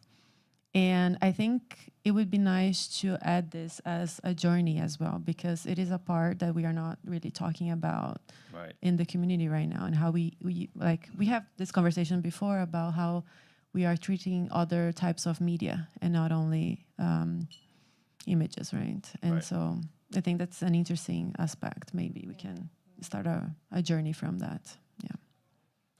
Yeah, because our museum, we are very concerned about accessibility. And then with the audio description of the items, and was a pilot program in 2017. Not very good, the first one, but we are now working more with this kind of description of the items and maybe mobilize artificial intelligence for this. Right. To describe, and then we can, I don't know, check if it's okay and connected with the items, because we have 100 items, digitalizations in our collection, so many. Right. So only with like this we can finish but you have a lot of, more than 100 with descriptions by now, audio descriptions. That's great. Yeah, thank you so much. Siobhan, you want to show us something? Okay. Okay, so I've got a thing where this is a very old workflow of mine, and I had to sort of dredge it up. Women scientific illustrators. This has been a passion of mine for ages. I've moved on. I would still love to go back to it. So I tend to make a list of the women illustrators. I prepare the metadata. It's sort of like a 2-hit thing. Prepare the metadata, and then I've got a huge website, a huge spreadsheet, Google spreadsheet of them. Find all their identifiers. I tend to work with dead women, so not normally the orchid, but if there are living illustrators, I will put the orchid if it exists, which doesn't often, but they may very well have VIAF. They certainly would have a Stuttgart Scientific Illustrator database ID, because I get them to create that identifier if they don't already have them in that database. Then I add the women to Wikidata with identifiers, often manually if I'm really doing a deep dive into the research on the woman, but sometimes via quick statements. Possibly it is possible to do this via OpenRefine. I didn't have any OpenRefine skills when I was doing this workflow, but I'd probably do it now, put the thing in OpenRefine and work on it in OpenRefine now. Then I'd find images of them probably by a text search, a full text search in BHL, and I'd download all those images to the computer. And then there's a BHL template that I'd like to use, but this is where my technical savvy comes up against just goddamn get them into Wikicommons. So, and then I upload the images. Now, previously I'd do this via PattyPan. Then PattyPan got broken. Now I'm aware Albin's working on it massively. And then I would go about putting them into categories and then adding the data, the structured data to them via the structured data on Commons tool. Right. But that's restricted. It doesn't add as much data as I will have. So ideally, I would like actually to be able to do it via a tool that bulk uploads and adds all my structured data all at the same time. Right. That would be my absolute ideal. Right, right. Yeah, Very and cool. I'm hoping people are working on a tool that might actually do that. Thank you. But I think you described a path a lot of us take is like, okay, this tool only takes you halfway there. Then after you upload, then you got to use the structured data tool and find out what did I upload, and that can be pretty tedious, right?